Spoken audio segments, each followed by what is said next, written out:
Welcome to all guest participants in the Zoom room and YouTube live.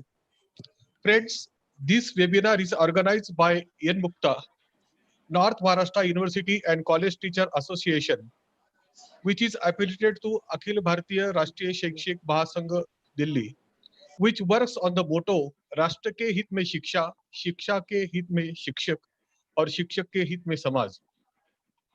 Today is the fourth day of 5 days national webinar.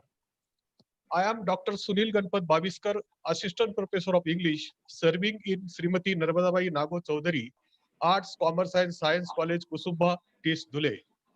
Friends, there are a number of teachers association and organizations in India and all over the world. But our Yanmukta is different from all other associations and organizations. Our association undoubtedly fights for the rights of teachers, but at the same time, it thinks about the welfare of students. In short, we can say that our association is more student oriented than the teachers. Yan Mukta became so strong and active because our patron, Dada Saheb Dilip Prabhu Patil, Management Council member of KBC, North Maharashtra University, Jalgaon, the president of Yan Mukta, Professor Nitinji Bari sir, he is also Management Council member of KBC, North Maharashtra University, Jalgaon, and Secretary, Professor Dr. Avinash Budbizar, are behind it.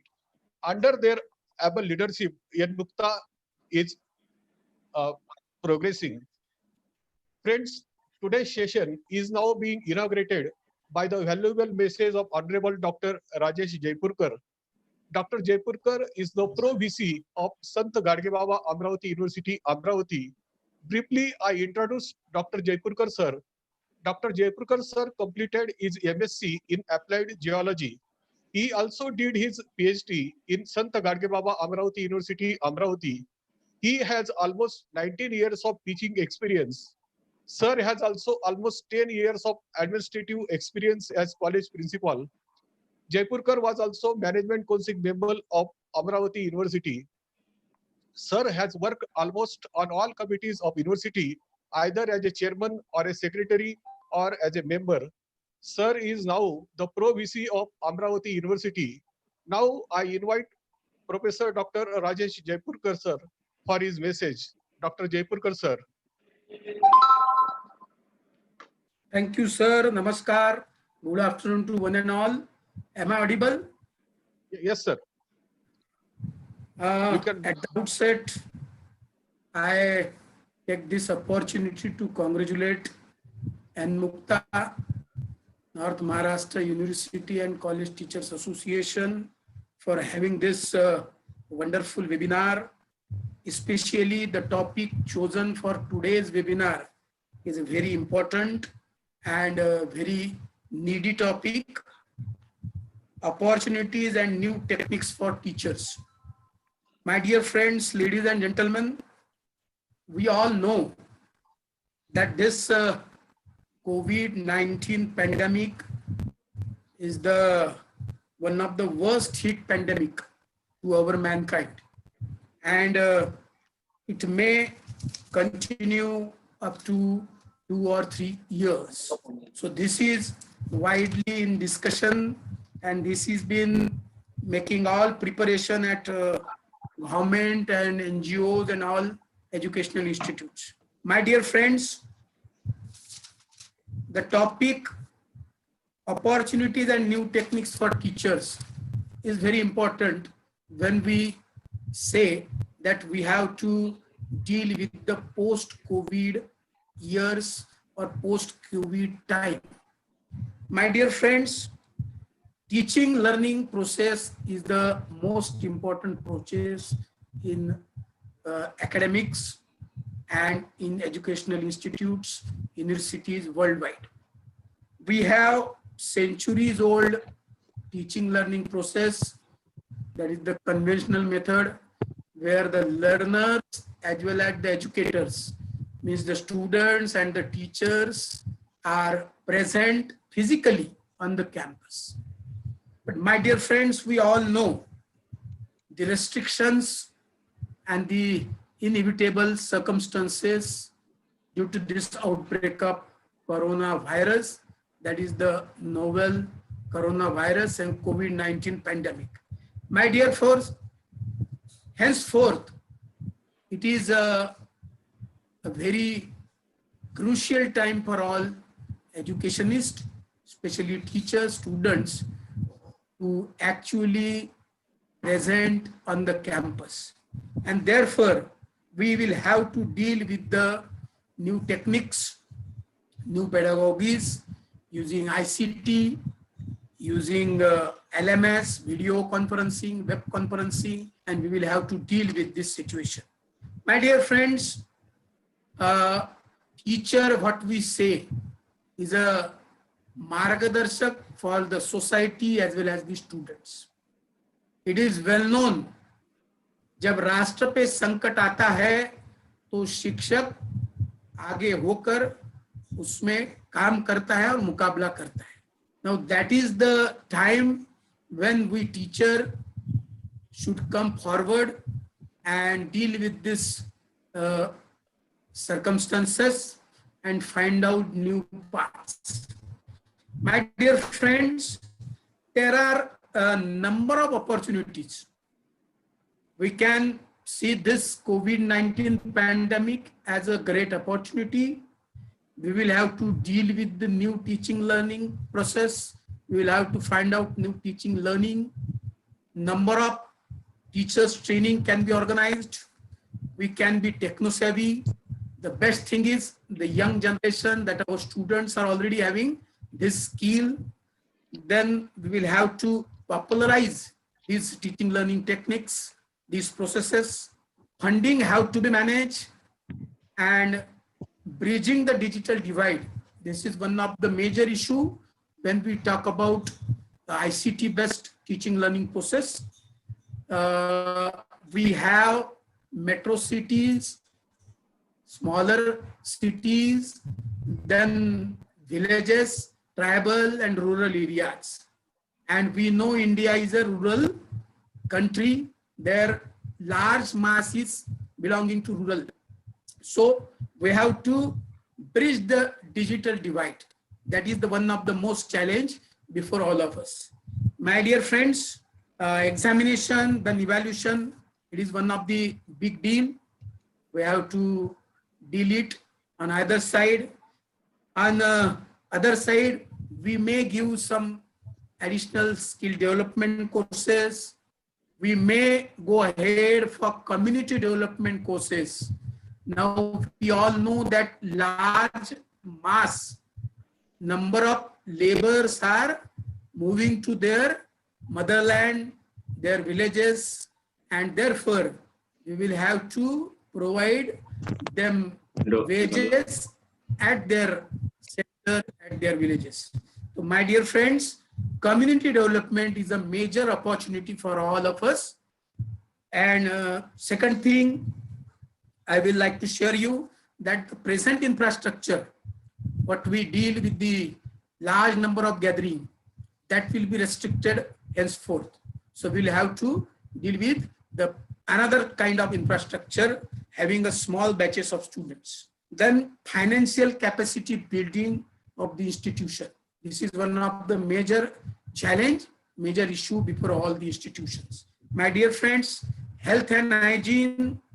And the last one, I want to say that all teachers will have to work as a counselor. So this is the big opportunity and challenge also.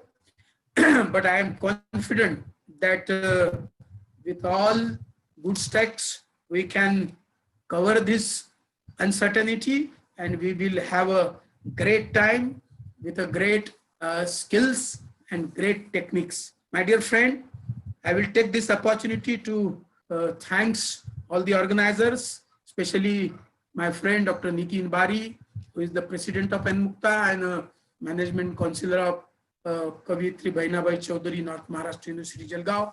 Thank you, and I wish a grand success for this webinar. Thank you very much. Namaskar. Thank you very much, Honorable Dr. Rajesh Jaipurkar sir, for your valuable guidance to us. Today, now we have Principal Dr. P.P. Chhajed sir as chief guest. All we know that Sir is the principal of one of the reputed colleges in Maharashtra, EMD Palesha Commerce College, Dhule. He is also an active dean of Commerce and Management faculties of KBC North Maharashtra University, Jalgaon. Now I invite Dr. Chhajed sir for his message and guidance to the web gathering. Dr. Chhajed sir.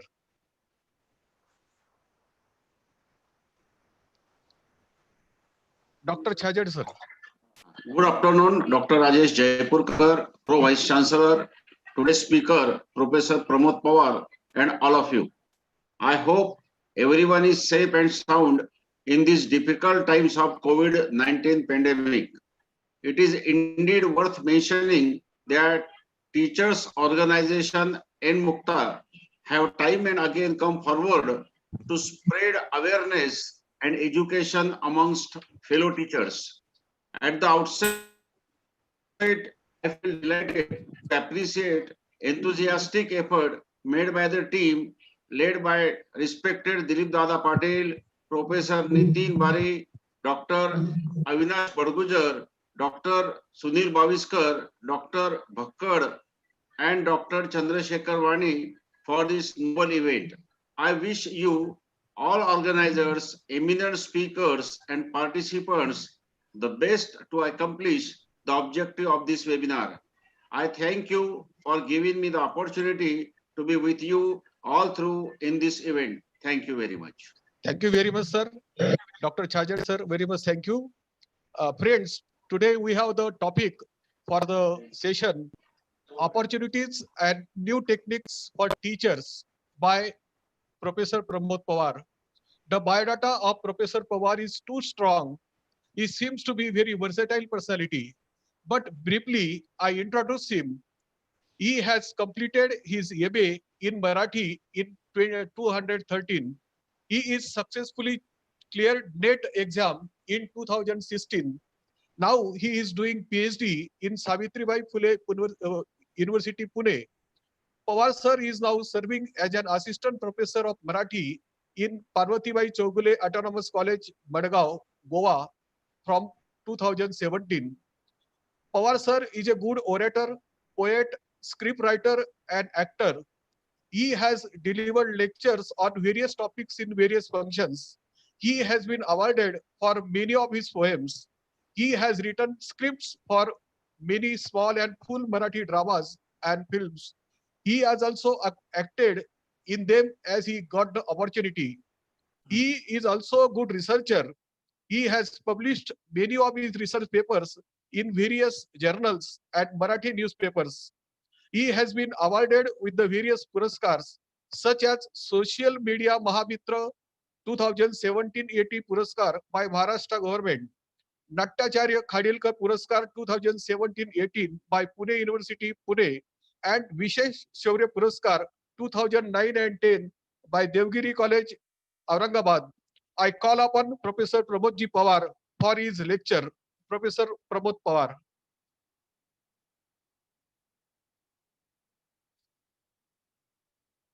Now I invite Professor Pramod Pawar. खूप खूप धन्यवाद sir.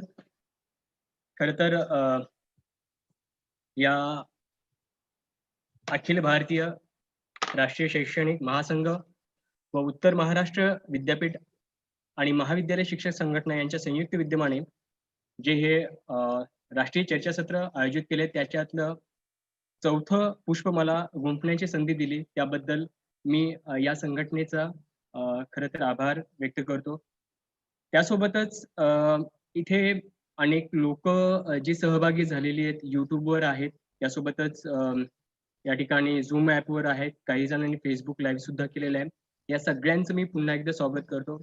खरं तर ही एक मोठी संधी आहे. तत्पूर्वी एक थोडीशी ही गोष्ट सांगायला हरकत नाही की इथे मी मराठीत आज बोलणार है आणि दूसरी गोष्ट मतलब यहाँ पे बहुत सारे लोग जो हिंदी भाषिक है, जो अंग्रेजी भाषिक है, जो मेरे एक दोस्त है जो उत्तर प्रदेश से है और एक हिमाचल से जो यहाँ पे ज्वाइन हुए हैं, उन्होंने मुझे कहा था कि प्रमोद सर अगर आप चाहो तो हिंदी में हमसे बात कर सकते हैं क्या, वार्तालाप कर सकते हैं क्या. तो मुझे बहुत खुशी होती अगर शायद मैं हिंदी में कर सकता था, लेकिन मैंने थोड़ा सा सोचा कि 2-3 दिन से मैं सोच रहा था कि किस भाषा में यहाँ पे इन लोगों से वार्तालाप किया जाए, क्योंकि अपॉर्चुनिटीज है उसके बाद जो हमारे टीचर्स हैं उनके सामने कौन से अपॉर्चुनिटीज है, और उसके अलावा जो न्यू टेक्निक्स है, कौन से टूल्स है, इनके बारे में मुझे लगा कि शायद मराठी में अगर बोलूँ और उन्हें अगर समझ आए तो मुझे लगता है बहुत जरूरी होगा। इसलिए और हो सके तो मैं उनके लिए भी चाहे एक हमारे दोस्त है उन्होंने मनीष मिश्रा जी, उन्होंने भी कहा था कि शायद हम एक इंटरनेशनल सेमिनार करें, तो मैं वहाँ पे इसी विषय पे वहाँ पे चर्चा करूंगा।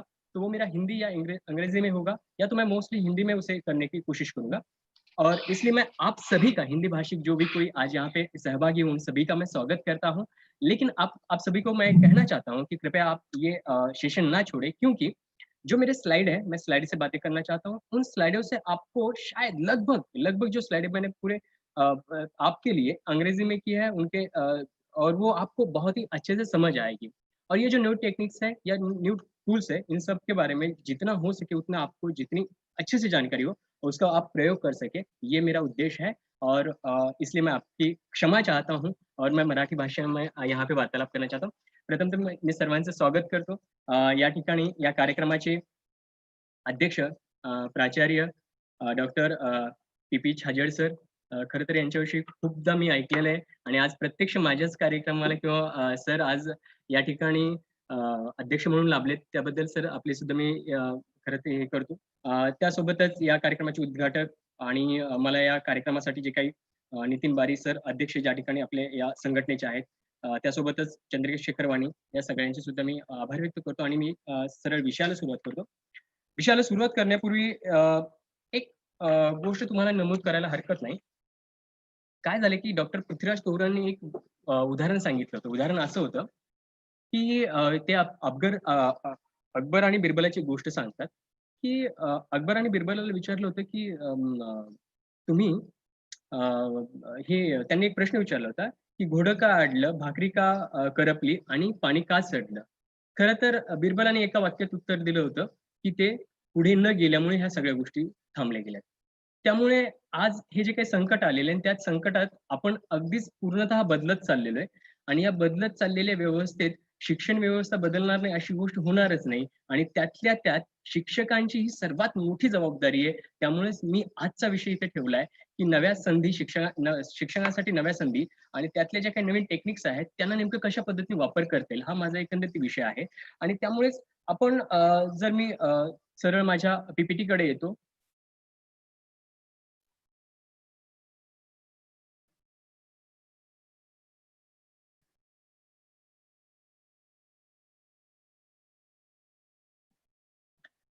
मी असा विषय ठेवला की opportunity and new techniques tools for teachers. असं म्हणत असताना मुख्यतः माझी उद्दिष्ट काय, उद्दिष्टाचा जर विचार केला तर अगदी एका वाक्यात उद्दिष्ट माझं, ना त्याच्या पलीकडे जायचं ना त्याच्या अलीकडे आपल्याला यायचंय. अगदी सोप्या भाषेत सोप्या गोष्टी समजून घेणं हे एकमेव उद्दिष्ट आहे. मोठ्या मोठ्या उद्दिष्टांची मी इथे चर्चा करणार नाहीये, कारण की माझं नेहमी एक मत असतं किंवा माझं नेहमी एक मत आहे की आपण छोट्या गोष्टीला, साध्या गोष्टीला नेहमी अवघड करण्याची आपल्याकडे खूप मोठी परंपरा आहे, ती थोडीशी बदलायला हवी. आणि त्यामुळे माझं एकमेव उद्दिष्ट असेल की साध्या गोष्टीला, ज्या नवीन टेक्निक्स आहेत त्याला मराठी भाषेत, मराठीचा प्राध्यापक असेल, अगदी विज्ञानाचा प्राध्यापक असेल किंवा कॉमर्सचा प्राध्यापक असेल किंवा अगदी मॅनेजमेंट किंवा अगदी सायन्सचा एखादा शिक्षक असेल, त्यांना सगळ्यांना याचा काहीतरी वापर होऊ शकतो. हा प्रमुख किंवा हे प्रमुख उद्दिष्ट माझे असणार आहे आणि ते सगळं सोप्या भाषेत समजून घेणं. टेक्निक्स तर आपल्याला अनेक लोकांना माहिती आहे. खरं तर मोबाईल हे एक असं जग आहे की ज्याच्याशिवाय आपण राहू शकत नाही, असे कोणी अत्यंत मोठ्या व्यक्तीने सांगितलेले. मोठे कशाला, दैनंदिन जीवनात तुमच्या आणि माझ्या दैनंदिन जीवनात मोबाईलचं अस्तित्व खूपच आगळेवेगळे झालेले आहे. त्यामुळे त्यांना आपल्याला नाकारून चालणार नाहीये. परंतु या मोबाईलच्या माध्यमाने आपल्याला काय नेमकं करता येईल, हा माझा उद्देश आहे. त्यामुळे जर आपण थोडंसं जर विचार केला, अगदी सरळच, थोडंसं विषय खूप मोठा आहे, त्या प्रत्येक विषयाला मला स्पर्श करणं होईल की नाही मला माहित नाही एका तासात, परंतु मी प्रयत्न करेल की याला हे करण्याचा. त्यामुळे जास्त विषयाची अवांतर चर्चा न करता आपण सरळ डायरेक्ट विषयाकडे येऊया. म्हणून म्हटलं की सोप्या भाषेत सोप्या गोष्टी समजून घेणं हा आपला जर उद्देश जर आपण ठेवला तर कोणतीही गोष्ट, जगातली कोणतीही गोष्ट आपल्याला सहजपणे शिकता येऊ शकते. आणि मी प्रश्न लोकांचे ऐकतोय की सर आम्ही मराठी शिक्षक आहोत, इंग्रजीची अडचण आहे. मग त्यावरच माझा हा सेशन असणार आहे आणि यावरच तुम्हाला ह्या सगळ्या गोष्टीची प्रश्नांची उत्तरं नक्की मिळतील आणि तुम्ही नक्की यानंतर काहीतरी एक फायदा करून घ्याल. आणि त्यामुळेच माझं पहिलं जे काही टूल्स म्हणता येईल किंवा जे काही सॉफ्टवेअर म्हणता येईल की आपण शिक्षकांनी खरंच त्याचा वापर करून काय केलं पाहिजे. म्हणजे मी बघा ज्या ठिकाणी आता महाविद्यालयात आहे आणि त्या महाविद्यालयातली माझ्या वर्गांची रचना किंवा मी जे काही वापरतोय किंवा जे काही माझ्याकडे फक्त पीपीटी किंवा प्रोजेक्टर एवढाच प्रकार नाही तर त्याच्या पलीकडे खूप सारे टूल्स आहेत. त्याचा नेमका वापर कसा केला जातोय आणि जिथे विद्यार्थ्यांची संख्या वाढतीये, खरं तर असं म्हटलं जातं की विद्यार्थ्यांना आपण ओढून आणायचं का? काही गरज नाही विद्यार्थ्यांना ओढून आणायची आपल्याला. शिक्षकांनी हे पहिल्यांदा लक्षात घेणं गरजेचं आहे. खरं तर माझे सगळेच अगदी गुरुवर्य अगदी माझे शिक्षक ज्यांनी मला शिकवलं ती सगळी लोक आहेत आणि त्यांच्याशी माझी ही चर्चा होत राहायची की आम्हाला बळजबरीने विद्यार्थी वर्गात आणायला नको, सहजतेने यायला हवं. परंतु काय झाले, नोकरी आणि या सगळ्याच्या माध्यमाने आपण त्या सगळ्या शिक्षण व्यवस्थेला नोकरी हा शब्द जोडल्यामुळे कुठेतरी शिक्षण व्यवस्था मागे पडली की काय हा प्रश्न मला स्वतःला पडतो एक तरुण म्हणून. त्यामुळे सोप्या गोष्टीत शिक्षकांनी सोप्या वस्तूंचा किंवा सोप्या टेक्निक्सचा, सोप्या टूल्सचा कशा पद्धतीने वापर करावा याची आपली चर्चा आहे. म्हणून पहिलं टूल्स जे आहे ते आहे एसे टायपर. काय एसे टायपर? अगदी सोपं आहे. कधी तुम्ही असा विचार केलाय का? उदाहरणच सांगतो तुम्हाला. काय झालं की एकदा माझा एक विद्यार्थी होता आणि त्या विद्यार्थ्याला त्याच्या हाताला लागलं होतं. खरं तर मुळात त्याच्या हाताला असाइनमेंट दिली होती मी आणि असाइनमेंट दिल्यानंतर त्या विद्यार्थ्याला झालं काय की तो म्हटला की "सर माझ्याकडून असाइनमेंट होणार नाहीये सध्याला." इंग्लिशमध्ये होता तो आणि मग मला म्हटलं, "सर काय करता येईल सर याच्यावर?" तो लगेच म्हणला, "सर डॉक्टरने 1 महिन्याचं मला हे दिलं त्याच्यामुळे मी काय देणार नाहीये. मी मेडिकल सर्टिफिकेट देतो." मी म्हटलं, "एक काम कर ना, मी तुला काही सुचवतो, ते बघ एकदा प्रयत्न करून. आणि ते जर तुझ्या फायदेशीर जर झालं, तर कदाचित तू काहीतरी करू शकतोयस." म्हणून मी त्याला एसे टायपर नावाचं एक जी काही वेबसाईट आहे ती सुचवली. तुमच्या समोर नाव दिसत असेल एसे टायपर.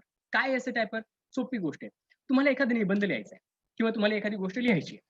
अगदी साधी गोष्ट लिहायची. समजा की उद्या तुम्हाला एखादं स्पीच लिहायचं किंवा एखाद्या कुत्र्यावर एखादा निबंध लिहायचंय किंवा अगदी काहीतरी तुमची मुलं असतील, अगदी जे काही महाविद्यालय पातळीवरची मुलं असतील, ती सगळी मुलांची यांच्या संदर्भात म्हणतो आणि प्राध्यापकांना सुद्धा म्हणतो मी, की अगदी द कॉलेज असं टायटल दिलंय आपण आणि हे तुम्हाला जर कदाचित 1 तासात जमा करायचंय आणि मी जर तुम्हाला आणि 1 तासात किती पानं करायची? 10 ते 15 पानं तुम्हाला जमा करायची. किती? 10 ते 15 पानं तुम्हाला 1 तासात जमा करायची. मी जर असं म्हटलं, की मी ते 1 मिनिटात तुम्हाला 10 पानं लिहून देऊ शकतो. 1 मिनिटात 10 पानं लिहून देऊ शकतोय, असं शक्य आहे का? होय, असं शक्य आहे. इंटरनेटनी आपलं अवघं विश्व बदललंय, आपली विचारायची पद्धत बदलली, आपली जगण्याची पद्धत बदलली आणि या सगळ्या बदलामध्ये आपल्याला एक वेगळी भूमिका घ्यायला लावणारे हे इंटरनेट क्षेत्र आहे. त्यामुळे एसे टायपर काय करते, अगदी 10 ते 15 पानं किंवा 5-6 पाने 1 मिनिटात तुम्हाला लिहून देऊ शकते. ते म्हणजे कसं किंवा काय? की समजा एसे टायपर आता तुम्हाला इथे दिसत असेल की वेबसाईट आहे. एसे टायपर म्हणून आहे. काय आहे की तिथे तुम्हाला काय करायचं पुढेच आहे तुम्ही. एक ही वेबसाईट आहे. प्रामुख्याने तुम्हाला दिसत असेल की ही प्रमुख वेबसाईट आहे. इथे काय करायचंय की ओव्हनो आणि त्याच्यानंतर काय की इथे एक लाईन दिलेली आहे, जी काही तुम्हाला दिसत असेल आणि त्या लाईनच्या खाली काय करायचंय, तुम्हाला इथे फक्त तो विषय टाकायचा. कुठला? की मी आता म्हटलंय द कॉलेज किंवा द एज्युकेशन सिस्टम किंवा समजा असं काहीतरी असेल. खरं तर असा प्रश्न तुम्हाला निर्माण होऊ शकतोय, की असं काही मराठीत आहे का? असं काही हिंदीत आहे का? याची उत्तर मी तुम्हाला देणार आहे. परंतु याच्यावर आपण चर्चा करूया. तर इथे समजा केमिस्ट्री असेल, मॅथ्स असेल माफ करा मॅथ्स नाही. केमिस्ट्री असेल, सायन्स असेल, कॉमर्स असेल, काहीतरी समजा त्याला एक काहीतरी लिहायचंय, तर तिथे इथे टाकून द्यायचंय आणि आपल्या लॅपटॉपवरची कुठलीही की किंवा कुठलेही काय करायचंय, फक्त प्रेस करून धरायचंय किंवा आपण टाइप करतोय असं काहीतरी दाखवायचंय. तुम्हाला सांगतो अगदी 1 मिनिटाच्या आत तुम्हाला 10 ते 15 पानं तुम्ही लिहू शकता. आता तुम्ही म्हणाल, की "प्रमोद हे काय प्रकार आहे? हा काय प्रकार आहे?" आपण तर शिक्षणाची एक वेगळी भूमिका मांडणं गरजेचं आहे आणि तू शॉर्टकट शोधून आमच्या समोर ठेवतोय. मुळात कसं आहे, पहिल्यांदा हे लक्षात घेणं गरजेचं आहे. मी पहिल्यांदा म्हटलं, की आपण कोणतीही संस्कृती ती समृद्ध केव्हा होते, त्याचं ही गोष्ट असते. मला नेहमी वाटतं, कोणती संस्कृती तेव्हा समृद्ध होते, जेव्हा ती इतर संस्कृतीच्या संपर्कात येते.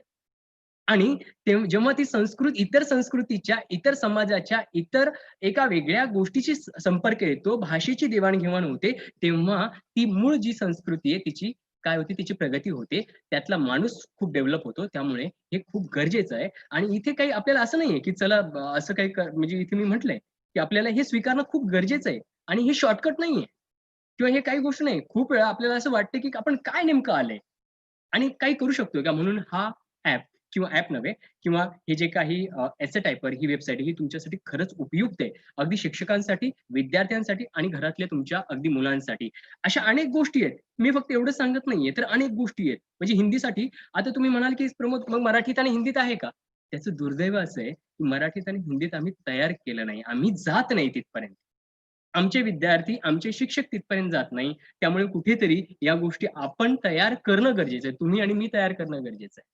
मी म्हैसूरला भाषा अभ्यास केंद्रात त्याचा उल्लेख पुन्हा होईलच, पण भाषा अभ्यास केंद्रात ज्यावेळेस मी काम करत होतो, केंद्र शासनाच्या वतीने माझी नियुक्ती झाली होती आणि केंद्र शासनाच्या वतीने ज्यावेळेस माझी नियुक्ती झाली होती त्यावेळेस माझं काम काय होतं, तुम्ही आता मोबाईल वापरता, त्या मोबाईलमध्ये तुम्ही देवनागरी टाईप करतात म्हणजे मराठी, बरोबर आहे, आणि ते मराठी टाईप करतात ना, त्याच्यावर त्या सॉफ्टवेअरवर मी काम केलंय, माझं आवाज दिलाय, त्या शब्दाने फिनिशिंग दिले. मुळात हे सांगण्याचा उद्देश काय, हे उदाहरण याच्यासाठी सांगतोय की आपण जी काही स्क्रीन बघत आहात अशा प्रकारच्या गोष्टी आमच्या विद्यार्थ्यांना मराठीचा का असेना, तो सायन्सचा का असेना किंवा कुठल्याही भाषेचा का असेना, त्याला हे करणं गरजेचं आहे किंवा त्याला कशा पद्धतीने करता येईल हे म्हणजे आपण ते सांगणं गरजेचं आहे. त्यामुळे हे शॉर्टकट वगैरे काही नाहीये, ही एक चांगली संधी आहे. आपण या संध्यांना बघायचंय, संधी म्हणून बघायचं आपल्याला. शॉर्टकट बघा, टीका होत राहणार आहे, काय ही इंटरनेट आहे, आम्ही म्हणजे याच्यावर बोलणारच आहे, परंतु या सगळ्या गोष्टीला संधी म्हणून कसं बघता येईल, कसं असतं, आपण बघण्याची नजर असते किंवा बघण्याचा दृष्टिकोन असतो, तुम्ही ठरवाल तशी ती गोष्ट होईल. म्हणून पहिला जो काही मुद्दा आहे, म्हणजे मागच्या वेळेस मी एका ठिकाणी लेक्चर दिलं होतं आणि त्या लेक्चरमध्ये 2 ठिकाणी मी लेक्चर दिले होते आणि दुसऱ्या लेक्चरला काही लोकांनी पुन्हा तिथे आलेत आणि आज 30 लोक पुन्हा इथे सुद्धा आलेत. तर ते मला काहींचा फोन आला, तर ते म्हणत होते की प्रमोद सर, आम्ही काय केलंय की वही आणि पेन घेऊन बसलोय. मी म्हटलं का, तुम्ही जे सांगतात ना ते आम्ही ना ते नोट डाऊन करून घेतो, त्याचा आम्ही दैनंदिन वापर करतो, त्याच्यामुळे कदाचित तुम्ही असं करत असाल तर उत्तमच, परंतु हे शॉर्टकट वगैरे नाहीये आणि त्यामुळे एसे टायपर हे तुमच्यासाठी एक संधी आहे. पुढे चलूया, पुढे काय आहे, डिक्टेशन आयओ. बघा, डिक्टेशन आयओ नाव लिहून घेऊ शकता. काय डिक्टेशन आयओ? आपण म्हटलं ना, मी म्हटलं ना की इंटरनेटवर, मोबाईलवर आणि जे काही तुमच्या समोर लॅपटॉप आहे, डेस्कटॉप आहे आणि तुमचा वर्ग आहे आणि तुमचे विद्यार्थी आहेत, तुमचे महाविद्यालय, तुमची संस्था आहे, ही तुमच्यासाठी, शिक्षकांसाठी सर्वात मोठी संधी आहे. शिक्षण संस्था, महाविद्यालय आणि विद्यार्थी, ते थेट इंटरनेट, या सगळ्यांचे एक सूत्र आपल्याला जुळवता आले पाहिजे. आणि जेव्हा ही सूत्र तुम्हाला जुळवता येतील ना, माझ्या महाविद्यालयाचं उद्दिष्ट काय आहे किंवा माझ्या भागातला कोणता म्हणजे बघा, हा प्रश्न येतो माझ्याकडे की सर, आम्ही ग्रामीण भागातले विद्यार्थी आहोत, ग्रामीण भागातले शिक्षक आहोत, कुणी सांगितलं तुम्हाला विद्यार्थ्यांना ते हे करण्यासाठी? माझा पहिला मुद्दा तुम्हाला इथे क्लिअर करतो किंवा सांगण्याचा उद्देश आहे, विद्यार्थ्यांना तुम्ही बळजबरीने अशा काही गोष्टी करायला लावू नका. पहिल्यांदा तुम्ही सुशिक्षित व्हा त्याविषयी. पहिला मुद्दा माझा असेल, म्हणून मी म्हटलं की विद्यार्थी नसेल इथे तरी चालेल, परंतु माझ्यासाठी मला शिक्षक हवा इथे. माझ्या शिक्षकांना हे कळलं पाहिजे, त्याच्यामुळे पहिल्यांदा आपण सुशिक्षित व्हा, कारण मोबाईल आपल्याकडे आहे. तुम्ही म्हणता ना की आमच्या विद्यार्थ्यांकडे म्हणजे बघा, पर्याय कसे आपण काढतो बघा, काय पर्याय काढतो किंवा आपण काय बोलतो की आमच्या विद्यार्थ्यांकडे मोबाईल नाही, गरीब आहे, आदिवासी आहे. महाविद्यालयात येतो तो विद्यार्थी, बस झालं. तुमचं महाविद्यालय तुम्हाला इंटरनेट पुरवतंय, खूप झालं, अत्यंत महत्वाची गोष्ट झाली. तुमच्याकडे मोबाईल नावाचं काही तो यंत्र आहे आणि तो पण अँड्रॉइड नावाची गोष्ट असेल, स्क्रीन टच करणार आहे, मग कशाला तुम्हाला विद्यार्थ्यांपर्यंत जायचंय? त्या विद्यार्थ्यांना तुम्ही वर्गात एक वेगळ्या पद्धतीने व्हर्च्युअल क्लास तुम्हाला करायचंय. त्या क्लासला खरं तर भिंती सजवायच्या नाहीयेत, तुम्हाला शिकवताना त्या गोष्टी आणायच्या. म्हणूनच अशा तंत्रज्ञानाचा, या इंटरनेटचा आपल्याला पुरेपूर वापर करायचा आहे. त्यामुळे दुसरा मुद्दा आहे डिक्टेशन आयओ. काय डिक्टेशन आयओ? अनेक लोकांना माहिती असण्याची शक्यता इथे. तुम्हाला माहितीये की आपण जे बोलतोय, समजा मी आता जे बोलतोय ते टाईप होऊ शकतं, हे तुम्हाला सगळ्यांना माहिती आहे. पण मी जितक्या स्पीडने बोलतोय, इतक्या स्पीडने टाईप होऊ शकते का? नाही होणार. का?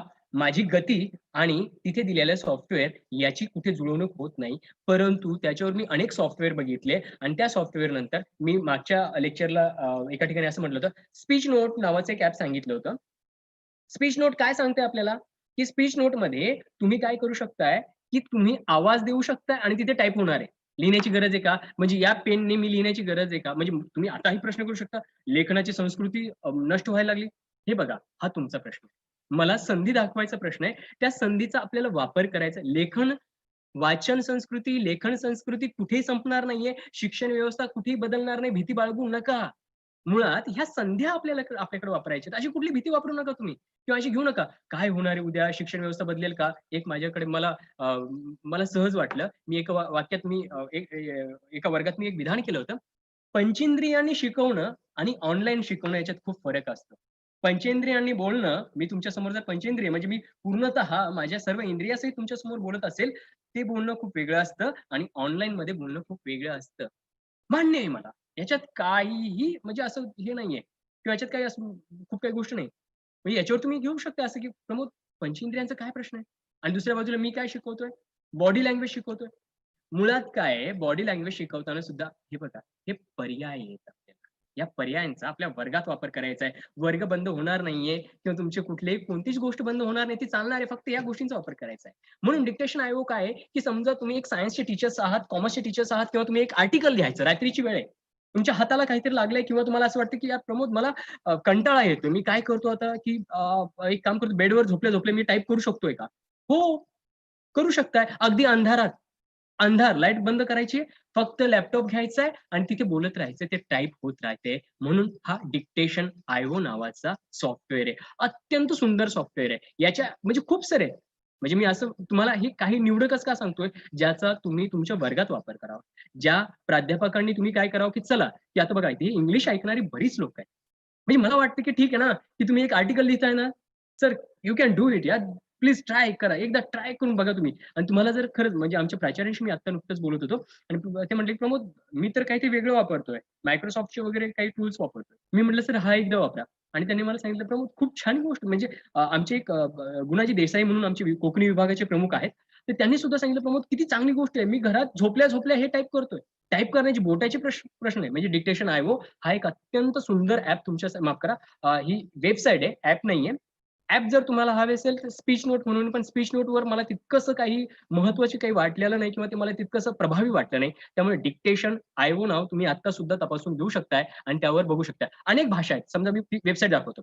ही आहे त्याची फ्रंट पेज. Dictation IO. काय करायचंय? इथे बघा तुम्हाला म्हणजे मी आता असंही सांगणार नाही, की तुम्ही काय करायला पाहिजे किंवा काय नाही.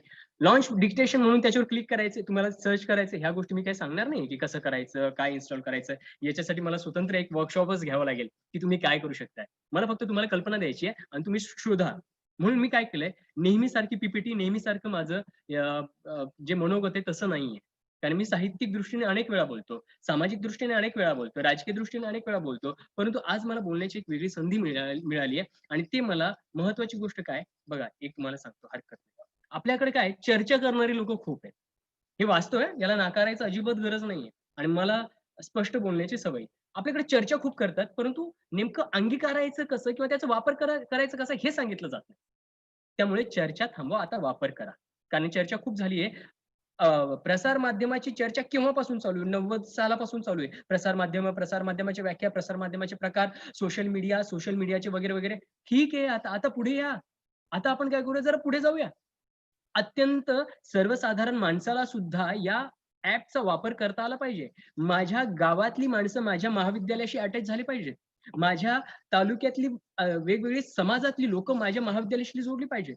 महाविद्यालय फक्त किंवा शैक्षणिक संस्था फक्त विद्यार्थ्यांसाठी शैक्षणिक नाहीये. आमच्याकडे बघा, की आम्ही वृद्धांसाठी एक वेगळ्या प्रकारचा कोर्स तयार केलाय. वृद्धांसाठी कोर्स. बघा तुम्ही. आणि याच्यामध्ये आम्ही सगळे आहोत. मुळात सांगण्याचा उद्देश काय, की आपल्याला स्वरूप बदलणं गरजेचं आहे आणि त्यामुळे ठीक आहे, इकडे मुद्द्याकडे येऊया. डिक्टेशन आयओ काय आहे, की तुम्हाला तिथे टाइप करायचं. जे बोलतोय ना, आपण तेच बोलताना आपण टाइप होऊ शकते. अत्यंत सुंदर ॲप्लिकेशन आहे आणि हे ॲप्लिकेशन सुद्धा तुम्ही इन्स्टॉल करण्याची गरज नाही. त्या ठिकाणी तुम्हाला काय करायचंय, जायचंय, वेबसाईटला जायचंय. तुम्ही वेबसाईट बघू शकताय. वेबसाईटला गेलात, की तुम्हाला लगेच सरळ लॉन्च डिक्टेशन म्हणून दिसेल. त्याच्यावर क्लिक करायचंय आणि क्लिक केल्यानंतर तुम्हाला काय होऊ शकतं, ती गोष्ट वापरता येऊ शकते. कशी? हे बघा. आता तुमच्यासमोर दुसरी स्लाइड दिसते. इथे नेपाळी, हिंदी, बांगला, गुजराती त्याच्यानंतर आणखीन वेगळ्या दक्षिणेकडची भाषा, ह्या भाषा तुम्हाला दिसून येऊ शकतात. मी असं म्हटलेलं नाहीये, की फक्त मराठीसाठीच किंवा हिंदीसाठीच किंवा इंग्रजीसाठी हे उपयुक्त आहे. हे सगळ्यांसाठी उपयुक्त आहे. एकदा प्रयत्न करून बघा. तुम्हीच म्हणाल, "प्रमोद सर, अत्यंत उपयुक्त ही वेबसाईट आहे." आहेत. तुमच्यापैकी बऱ्याच जणांना माहीत असेल. बऱ्याच जणांना माहिती असण्याची शक्यता आहे. त्यामुळे या ॲपचा तुम्ही वापर करू शकताय आणि इथे बघा आणखीन एक थोडीशी तुम्हाला एक कल्पना देतो. काय करायचंय फक्त यामध्ये, की जर समजा तुम्ही जे टाइप केलेलं आहे ते टाइप करायचंय आणि ते काय करायचं इथून कॉपी करायचंय. कॉपी करून तुम्ही वर्ड फाइलमध्ये पेस्ट करायची. थोडेसे एक व्याकरणिक चुका होतात. ज्या ठिकाणी आपण हिंदीचा पूर्णविराम आहे, तिथे मराठीचा पूर्णविराम जसं मराठीचा पूर्णविराम आहे, तसा इथे हिंदीचा पूर्णविराम येतो आणि काही व्याकरणिक चुका तुमच्या उच्चारामुळे होतात. बघा मी नेहमी असं म्हणतो, की उच्चारासाठी काही करता यायला पाहिजे का? मी नाटकाचा विद्यार्थी आहे. नाटकासाठी आमच्याकडे पेन्सिल एक्सरसाइज असायची, की उच्चारासाठी काय करायला पाहिजे? असो, परंतु एकंदरीत काय तुमचे उच्चार जर उत्तम असतील, तर तुम्हाला काही अडचण येणार नाहीये आणि किती तुमचा आवाज बसका जरी असला, तरी याच्यात छान पद्धतीने टाइप होऊ शकतंय. अगदी पानाची पानं. त्यामुळे हे दोनही जी काही वेबसाईट आहेत, हे शिक्षकांसाठी मला वाटतं खूप उपयुक्त आहे. त्यानंतर आपण तिसऱ्या मुद्द्याकडे वळूया. तिसरा मुद्दा आहे Google क्लास. काय गुगल क्लास सगळ्यांना माहिती आहे. या ठिकाणी छज्जड सर सुद्धा आहेत, त्यांना सुद्धा माहिती असण्याची शक्यता आहे. राजापूरकर सर आहेत, त्यांना सुद्धा माहिती असण्याची शक्यता आहे. गुगल क्लास काय किंवा वेगवेगळ्या विद्यापीठात आपल्याला माहिती आहे की गुगल क्लास काय. साधं सोपं सांगू का? गुगल क्लास म्हणजे माझ्या विद्यार्थ्यांना मी प्राध्यापक म्हणून जोडलं गेलेलं पाहिजे. जोडलं गेलेलं पाहिजे म्हणजे काय, की तो वर्ग आहे. म्हणजे आपण म्हणतो ना क्लासरूम, त्याच पद्धतीने वर्ग आहे ना, हा गुगल क्लास. तुम्ही तुमचे वर्ग तयार करू शकता आणि वर्ग तयार केल्यानंतर तुम्ही काय करणार आहात, त्या वर्गात तुमच्या ज्या समजा माझा फर्स्ट इयरचा विद्यार्थी आहे, M A first year, M A second year किंवा BA first year, BA second year, BA third year किंवा अगदी 10वी, 12वी, 8वी, 9वीचा मुलगा आहे. एवढे लहान मुलांसाठी खरं तर आपण मोबाईल देत नाही. परंतु माझी ही सर्व उद्दिष्ट काय आहेत, की ही सर्व उद्दिष्ट किंवा ही जी काही माझी जे पॉइंट्स आहेत किंवा हे मुद्दे आहेत, हे सर्व महाविद्यालयीन पातळी आणि त्याचसोबतच प्रामुख्याने प्राध्यापकांसाठी उपयुक्त व्हावीत त्यासाठी आहेत. मग आपल्याला काय करायचंय, की वर्ग करायचे. त्या विद्यार्थ्यांना तिथे जोडून घ्यायचंय आणि त्यातल्या त्यात मी असं एका ठिकाणी विधान केलं होतं, की माझा विद्यार्थी बघा कुठल्याही वेळी, कुठल्याही वेळी, कुठल्याही क्षणी मी शिकवलेलं वर्गात केव्हाही बघू शकतो. केव्हाही बघू शकतो. तुम्ही म्हणत असाल, की "तू तर लाईव्ह बोललायस." बरोबर आहे. कारण मी कॅमेरा लावलेला आहे माझ्या वर्गात. आमच्याकडे सीसीटीव्ही आहे. त्यातल्या त्यात आणखीन मी काय केलेलं आहे, स्वतःचा कॅमेरा लावला, मी रेकॉर्ड करतो आणि तिथे टाकतो. मुलांना ते आणखीन सोपं जातंय. माझी पीपीटी असेल. आता बघा, की हे खरं तर अनिवार्य आहे बरं का. खरंच सांगतो. नवीन माझे सर्व प्राध्यापक मित्रांना, अगदी माझ्या गुरुजनांना मी खरंच सांगतो, हे अनिवार्य काय? तुम्ही असं घाबरून जाऊ नका. पहिली गोष्ट म्हणजे घाबरून जाऊ नका. तुम्हाला फक्त सांगणारा एखादा चांगला व्यक्ती पाहिजे. आपल्याकडे गंमत काय झाली माहिती का? हे खरं सांगतो तुम्हाला. मी ते माझ्या शेवटामध्ये सांगितलेलं आहे. आपल्याकडे भीती घालणारी, साध्या गोष्टीला अवघड करणारी खूप लोकं असतात. ही परंपराच आहे खूप मोठी. साध्या गोष्टीला क्लिष्ट करत जायचं, याची अत्यंत दीर्घ परंपरा आहे. म्हणजे इंग्रजीमध्ये जर आपण जास्त बोललो, काही गरज नाहीये. साध्या भाषेत त्याला समजून घ्या. कारण आपल्या भाषेत आपण जर ते समजून घेत असू, तर आपल्याला अजूनही एक वेगळ्या प्रकारची क्युरिओसिटी किंवा त्याला काय म्हणते, एक आवड निर्माण होऊ शकते आपल्याला. त्यामुळे पहिल्यांदा आपण आपल्या भाषेत समजून घेणं गरजेचं आहे. Google क्लास म्हणजे एक वर्ग आहे. तुमच्या सगळ्या विद्यार्थ्यांना तिथे तुम्ही ठेवू शकताय, जॉइन करू शकताय. तुम्हाला रात्री 1 वाजता वाटलं, की चला मला एखादं वाक्य मुलांना पाठवायचंय किंवा एखादी पीडीएफ मला पाठवायची, एखादी पुस्तक मला पाठवायचंय, तुम्ही पाठवू शकता तिथे. म्हणजे ती माफ करा सॉफ्ट कॉपीमध्ये तुम्ही ते पाठवू शकता. म्हणजे तुमच्या मोबाईलमध्ये अगदी सहजपणे तुम्ही ते वर्ग करून त्या विद्यार्थ्यांच्या बघा काय माहिती का? मी या मोबाईलला अनेक लोकं इडियट बॉक्स म्हणतात. मी याला एज्युकेशन बॉक्स म्हणतो. म्हणून मी म्हटलं ना, तुमचा बघण्याचा दृष्टिकोन आहे, तुम्ही कसं बघताय या सगळ्या गोष्टीकडे. त्यामुळे या वर्गाला स्वच्छ करायचंय आणि सगळ्यात मोठी जबाबदारी ही शिक्षकांची. तुम्ही म्हणत असाल, की प्रमोद काय आम्ही विद्यार्थ्यांपर्यंत काही करू शकत नाही. तुम्हीच करणार आहात. तुमच्याशिवाय कोणीही विद्यार्थ्याला बदलू शकत नाही. त्यांचे पालक सुद्धा नाही बदलू शकत. खरं सांगतोय. तुम्ही बदलणार आहात, मी बदलणार आहे, आपण बदलणार आहोत विद्यार्थ्यांना. जर ही भूमिका जर आपल्याला कळाली नाही ना योग्य वेळी, तर खूप वेगळी गोष्ट निर्माण होऊ शकते. याचं एक उत्तम उदाहरण तुम्हाला सांगतो. दिल्लीमध्ये एक घटना घडली आहे नुकतीच, की विद्यार्थी कुठल्या थराला जाऊ शकतात. त्यामुळे आपल्याला इथे जाणं गरजेचं आहे. तुम्ही नाही गेलात ना, तर पुन्हा आपण असंच म्हणणार आहे, विद्यार्थी बिघडलीत, विद्यार्थी असं मोबाईलमध्ये. ठीक आहे ना, चला ना आपण जाऊया तिकडे. आपण तिथे जाऊन बसूया नव्हे, आपण काहीतरी वेगळं करण्याचा प्रयत्न करूया. आणि हे वेगळं काय? Google class. त्या विद्यार्थ्यांकडे जाऊन आणि महत्वाचं काय, तुम्ही याच्यात परीक्षा घेऊ शकताय. एक वेळ देऊ शकताय. जसं की मी ओपन बुक परीक्षा घेतो. पुस्तक उघडं ठेवून परीक्षा घेतो. खरं तर परीक्षा मुळात काय आहे माहिती आहे का? शिक्षणाची व्याख्या बदलणं गरजेचं आहे. खूप वेळा आपल्याकडे शिक्षण म्हणजे काय आणि शिक्षण कसं असतं याविषयी आपल्याकडे खूप वेगळी आणि एक वेगळी चर्चा असते आपल्याकडे. त्यामुळे पहिल्यांदा शिक्षणाची व्याख्या बदलणं गरजेचं आहे. ते बोललेले. त्यामुळे Google क्लास काय, की तुम्ही त्या ठिकाणी अनेक विद्यार्थ्यांना तुम्ही जोडू शकताय आणि जोडल्यानंतर तुम्ही काय करू शकता, त्या सगळ्या विद्यार्थ्यांना एकत्र ठेवून अनेक गोष्टी तुम्ही तिथे पुरवू शकताय. आणि याविषयी जर अधिक म्हणजे खरं तर मी एका ठिकाणी एक वर्कशॉप ठेवलेलं आहे आमचं एक 10 प्राध्यापकांसाठी. मी फक्त त्यांना कसं वापरायचं किंवा काय करायचं, कसं करू शकतोय यावर मी तिथे बोलणार आहे. परंतु तुम्हाला कळालं असेल की Google क्लासचं महत्त्व कसं आहे. हे सॉफ्टवेअर पण आहे आणि ॲप पण आहे. तुम्ही डाउनलोड करू शकता आणि तुमच्याकडे ठेवू शकताय. बघा की इथे तुम्हाला दिसत असेल की या पेजवर की इथे Google क्लासरूम आहे आणि मी Google क्लास कसं केलं बघा, की पटकथेचा माझ्याकडे एक पेपर आहे. त्यासाठी माझ्याकडे एक 26 विद्यार्थी आहेत. त्या 26 विद्यार्थी काही दिवसापूर्वी आता हा जुना आहे माझ्याकडे. खाली काही आणखीन आहेत ते. परंतु हे पटकथेचा माझा एक वर्ग आहे. त्याच्यानंतर फाउंडेशन कोर्सचा माझा एक वर्ग आहे. मराठी वृत्तपत्राचा एक कोर्स आहे. रसविचाराचा हे जुने वर्ग आहेत माझे, तर ती नवीन नाहीयेत. त्याच्यानंतर मराठी वाचन लेखन याचा माझा एक वर्ग आहे. या वर्गात माझे विद्यार्थी आहे. जे मला तिथे पाठवायचे ते विद्यार्थ्यांकडे अगदी सहजपणे जातंय. त्यामुळे Google क्लास मला वाटतं सगळ्या महाविद्यालयात तुम्ही सर्व प्राध्यापक लोक ऐकत आहात, खरंच सांगतो, आणि अनेक प्राचार्य ऐकत असतील, तर मी विनंती करेल की खरंच करा, प्रयत्न करा. तुमचेच प्राध्यापक एका टप्प्यावर म्हणतील, सर खूप छान आहे, आम्ही आमच्या विद्यार्थ्यांशी अगदी निगडीत आहोत. कारण मुलं आता मोबाईलमध्ये जास्त आहेत, त्या मोबाईलमध्ये आपल्याला जाणं गरजेचं आहे, हे मला नेहमी वाटतं. पुढच्या मुद्द्याकडे येऊया. 3 गोष्टी कळाल्या तुम्हाला. YouTube. आता खरं तुम्ही म्हणत असाल की प्रमोद, हे तर नेहमीचेच आमचे विषय आहेत. आम्ही काय याच्या तुझ्याकडनं ऐकण्याची गोष्ट, आम्हाला आणखीन टूल्स काहीतरी हवेत. पण तुम्हाला माहिती आहे का YouTube काय गोष्ट आहे, कशी गोष्ट आहे? तुम्हाला प्रत्येकाला, म्हणजे तुम्ही सर्व प्राध्यापक लोक आहात, तुमच्याकडे खूप काही आहे. खूप काही आहे तुमच्याकडे करण्यासारखं. अहो, मी सांगतो, अगदी सायन्सचेच टीचर असाल तुम्ही किंवा एखादा मराठीचा प्राध्यापक या ठिकाणी असेल, मला वाटतं की मी असं नेहमी म्हणतो की YouTube चॅनल करा. प्रत्येक प्राध्यापकांचं असायलाच हवं. म्हणजे आमच्याकडे नॅक झाली होती आणि त्या नॅकमध्ये ह्या सगळ्या गोष्टी खूप कारणीभूत ठरतात. आता आमचे प्राचार्य नॅकच्या वेगवेगळ्या ठिकाणी कमिटीवर आहेत. तर म्हणजे आता त्यांच्याशी चर्चा करताना मला म्हणतात, की "प्रमोद, ह्या गोष्टी आम्ही बघतो पहिल्यांदा. तुम्ही काय वेगळे करताय?" मी मराठीचा आहे म्हणून काय मला अशी गोष्टी जमत नाही असं नाहीये. अनेक प्राध्यापकांना जमतं, की मी एकटाच नाही हे मला एकट्याला जमतात म्हणून. हे सोपं आहे म्हणून जमतंय. तुम्हाला मोबाईल वापरता येतो, WhatsApp वापरता येतो, Facebook वापरता येते, Instagram वापरता येतो, Twitter वापरता येतं. जर तुम्हाला हे सर्वसाधारण गोष्टी वापरता येतात, तर मी सांगतो तुम्हाला इतर मी ज्या गोष्टी सांगतोय त्या अगदी सहजपणे कळतील. कारण हे आपल्या आवडीचे विषय. हे टूल्स मला माझ्या वर्गात माझ्या विद्यार्थ्यांसाठी मला वापरायचे आहेत. म्हणून YouTube चॅनल तुमचं प्रत्येकाचंच असावं. पण खूप वेळा काय होतं, की तुम्ही व्हिडिओ टाकत राहता आणि तुम्ही म्हणता, की प्रमोद, आमचा व्हिडिओ चॅनल आहे. माझ्या एका विद्यार्थ्यानेच मला मेसेज आला आणि मी मला म्हणते, की सर मी व्हिडिओ टाकलाय, आणि मी म्हटलं, अरे त्याच्यावर 10 ते 15च व्ह्यूवर आहेत. तू YouTube चॅनल का नाही केलं? ती म्हणली, सर नाही, माझं YouTube चॅनल आहे. मी म्हटलं, अरे बाळा, ते YouTube चॅनल नाहीये. याचे तर अगदी मोठे-मोठे वर्कशॉप होऊ शकतात. आणि महत्त्वाचं म्हणजे तुम्हाला सांगू का, मी इथे मराठीचे अनेक प्राध्यापक आहेत, माझे शिक्षक वगैरे आहेत किंवा अनेक लोक आहेत. मी तुम्हाला सांगतो तुमचं म्हणजे अगदी विभागाचं, प्रत्येक महाविद्यालयातल्या प्रत्येक विभागाचं एक YouTube चॅनल असायलाच हवं. हे टूल्स खूप महत्वाचे आहे, अत्यंत गरजेचं आहे. प्रत्येक विभागात तुम्ही म्हणत असाल, की हा काय प्रकार आहे? इथे आम्ही पुस्तकांशी शिकवणारी माणसं. पुस्तकं शिकवा. पुस्तकांची आपली एक नाळ वेगळी आहे. परंतु काळ काहीतरी वेगळं मागतोय. काळाची मागणी पूर्ण करा. नाहीतर काळ तुम्हाला कालबाह्य करेल. आणि जर तुम्हाला कालबाह्य व्हायचं नसेल, तर तुम्हाला प्रवाहात यावं लागेल. आणि प्रवाह नीट काय आहे ते तुम्हाला समजून घ्यावं लागेल. आणि प्रवाह जर नाही समजून घेतला, तर मी आत्ताच म्हटलंय, कालबाह्याशिवाय पर्याय नाही. कारण की आमच्यासारख्या तरुणांना विचारलं जातं, की नेमकं काय प्रमोद, काय करता येईल?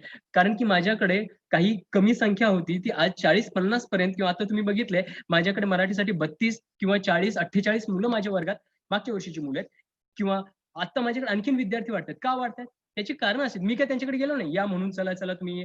हां, थोडीशी आपल्याला सांगावं लागतंय कधी-कधी, की काय तुम्हाला शंका असेल.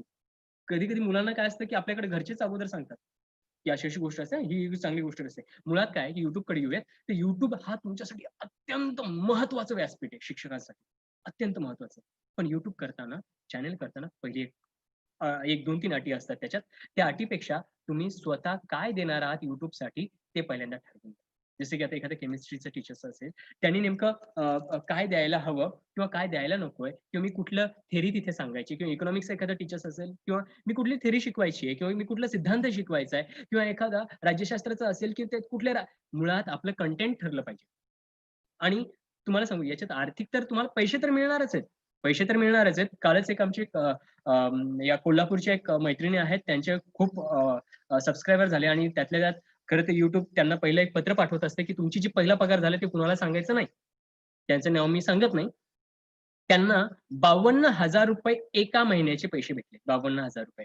काय करतायत ते? भाजी किंवा काहीतरी नवीन जे काही आपल्या गावाकडच्या ज्या भाज्या वगैरे आहेत, किंवा कोणती रेसिपीज आहेत, हे करतायत, आणि 52,000 त्यांना भेटलेले आहेत. मुळात काय माहिती का? हे शिक्षकांकडे आहे. आणि हे शिक्षकांना जाणवत नाही, यार माझ्याकडे काय आहे?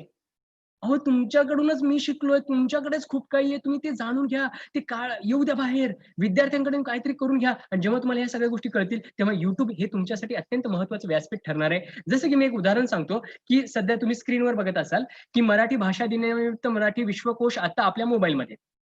हे माझ्या YouTube चॅनलचं आहे. या ठिकाणी 5,725 लोकांनी या व्हिडिओला बघितले. काय झालं, की ऐनवेळी मला वाटले, की आज जागतिक मराठी भाषा दिवस आहे, काय करावं? तर मी सर्च केलं, तर एक मोबाईलवर आपण एक ॲप आलाय, आणि बघा विश्वकोशाची संख्या किती माहिती तुम्हाला? म्हणजे त्याचा आकार जर बघितला, त्याचं जर वजन जर बघितलं, ते उचलता येणार नाही तुम्हाला. तुम्ही थकाल. परंतु ते ॲपच्या माध्यमाने तुमच्या मोबाईलमध्ये तुम्ही सहज ठेवू शकताय. याविषयी माहिती सांगितली आहे आणि ती माहिती सांगितल्यानंतर लोकांना इतकं ते आवडलंय, म्हणजे 5,500 लोकांच्या वरती जर त्याला बघतायत, वेगवेगळी प्रतिक्रिया मला मिळतीये आणि त्या संदर्भातच जर सांगायचं झालं तर तुम्हाला सांगतो, की मी गोवा राज्यातील पहिलं मराठी डिजिटल ऑडिओ मॅगझीन सुरू केलं होतं. गोवा राज्यातील पहिलं मराठी डिजिटल ऑडिओ मॅगझीन, ज्याच्यावर तुम्ही अनेकांनी डॉक्टर पृथ्वीराज तोरे यांची कथा ऐकली असेल. काय स्वरूप आहे? मी नेहमी असं म्हणतो, की करा ना काहीतरी. त्या मराठी डिपार्टमेंटला, हिंदी डिपार्टमेंटला किंवा मराठी विभागात, हिंदी विभागात किंवा अगदी कुठले काय असेल त्या विद्यार्थ्यांना काहीतरी क्रिएटिव्ह करायला लावा. शिक्षण म्हणजे पुस्तक नव्हे, पहिली गोष्ट. शिक्षण म्हणजे अभ्यासक्रम नव्हे. हे हे हे हे खरं तर आमचंही तत्व आहे. आता ऑटोनॉमस कॉलेज असल्यामुळे आम्हाला थोडंसं काही बंधनं कमी आहेत. परंतु खरं सांगतो, शिक्षण म्हणजे अभ्यासक्रम नव्हे, शिक्षण म्हणजे पुस्तक नव्हे. तुम्ही टीका करू शकता माझ्यावर. काही अडचण नाहीये. परंतु मला कुठेतरी वाटतंय शिक्षण खूप वेगळी संकल्पना आहे. आजच्या काळात तरी. आणि जर ती तुम्हाला कळत असेल तर आपल्याला एक खूप वेगळी शिक्षणाची एक संकल्पना मांडता येऊ शकते. त्यामुळे मी काय केलं, की मी एक गोवा राज्यातील पहिलं डिजिटल ऑडिओ मॅगझीन केलं आणि तुम्हाला सांगतो माझ्या YouTube चॅनलला जर मी विचार केला तर सौदी अरेबियाचे माझ्याकडे मला वाटते 18 सबस्क्रायबर की काहीतरी मी काल चेक केलं तर मी म्हटलं की तुम्हाला सांगावं 18 सबस्क्रायबर सौदी अरेबियाचे आहेत, नेपाळचे 9 आहेत, पाकिस्तानचे 4 आहेत. मला आश्चर्य वाटलं पाकिस्तानचे सबस्क्रायबर माझ्याकडे काय करतात? मराठी भाषिक विद्यार्थी आहे मी. ठीक आहे. त्याच्यात काही हिंदी सुद्धा मी व्हिडिओ केलेले आहेत. त्यासोबतच यूएसएचे आहेत, न्यूयॉर्कचे, श्रीलंकेचे काही सबस्क्रायबर आहेत आणि त्यातले महाराष्ट्राचे पण. एकंदरीत काय आहे, की हा प्लॅटफॉर्म तुमच्यासाठी खूप महत्त्वाचा आहे. शिक्षकांनी हे जर जाणून घेतलं आणि मला वाटतं इथे अनेक प्राचार्य आहेत, त्यांनी पहिल्यांदा काय करावं, की आपल्या विभागातर्फे ही गोष्ट लागू करायला पाहिजे, की प्रत्येक विभागाचं एक YouTube चॅनल असणं गरजेचं आहे किंवा महाविद्यालयाचं एक YouTube चॅनल असणं गरजेचं आहे. याच्यात तुमच्या महाविद्यालयाचं तर अनेक गोष्टी होऊ शकतात. जसं की तुमच्याकडे तुम्ही व्याख्याते बोलवतात, बरोबर आहे. व्याख्याते बोलवता, विद्यार्थी ऐकतात, सोडून देतात. ठीक आहे. पण अनेक काळासाठी जर तुम्ही त्याला संग्रहित ठेवण्याचा जर विचार करत असाल, तर मला नेहमी वाटतं, की पहिल्यांदा तुम्ही काय करा, की त्या व्हिडिओला तुमच्याकडे सगळ्या महाविद्यालयात कॅमेरा आहे, लावा एका ठिकाणी आणि ते रेकॉर्ड झालेलं तुमच्या YouTube चॅनलला टाका. अनेक व्याख्याते येतात तुमच्याकडे, अनेक लोकं येतात. किती चांगल्या संकल्पना आहेत YouTubeच्या माध्यमाने आपण करू शकतो. ही टेक्निक्स खूप गरजेची आहे वापरणं शिक्षकांनी आणि महाविद्यालयाने तर कंपल्सरीच आहे मला वाटतं. सक्तीचं केलं ना तरी काही हरकत नाही, की महाविद्यालयाचं जसं की आपली वेबसाईट आहे. वेबसाईट काय? की आपण विद्यार्थ्यांशी, समाजाशी किंवा आपल्या महाविद्यालयाची जगाला माहिती कळावी म्हणून आपण वेबसाईट केलेली आहे.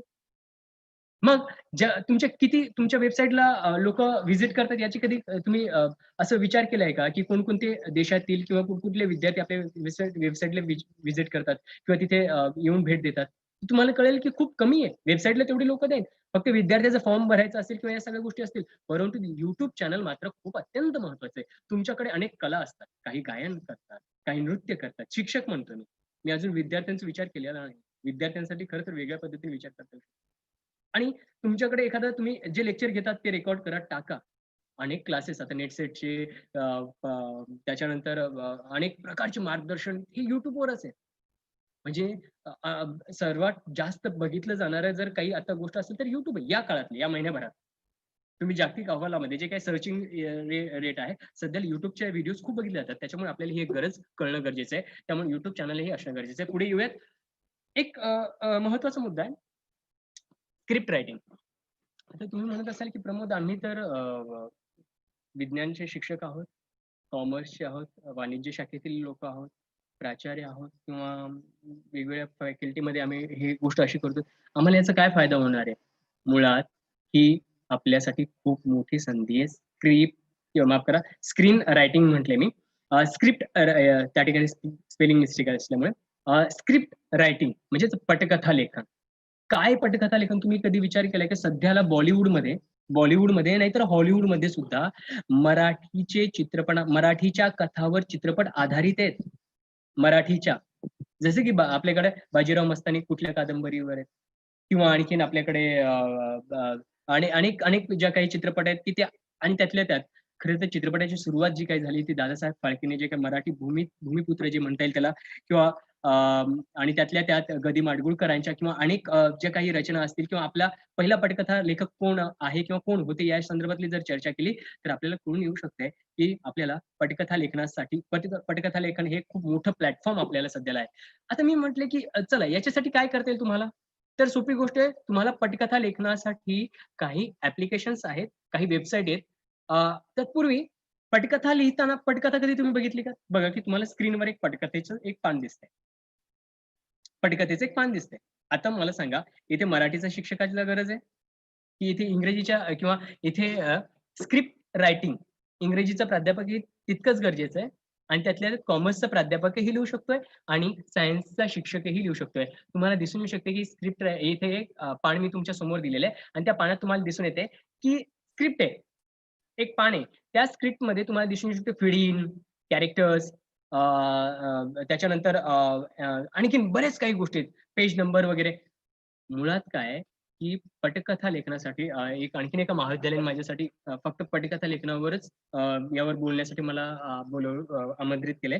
त्या ठिकाणी मी पटकथा लेखनातल्या ह्या सगळ्या बारकावे बघा, मराठीतलाच शिक्षक, मराठीचाच विद्यार्थी खूप चांगल्या पटकथा लिहू शकतोय, परंतु त्याला पहिल्यांदा या शब्दांचे अर्थ कळले पाहिजेत आणि जेव्हा त्याला शब्दांचे अर्थ कळू लागतील, त्यावेळेस काय काय होईल, की एक वेगळ्या प्रकारची गोष्ट या ठिकाणी निर्माण होणार आहे. अ, ए ए एक मिनिट हां, 1 मिनिट हां. 1 मिनिट. जरा थांबा.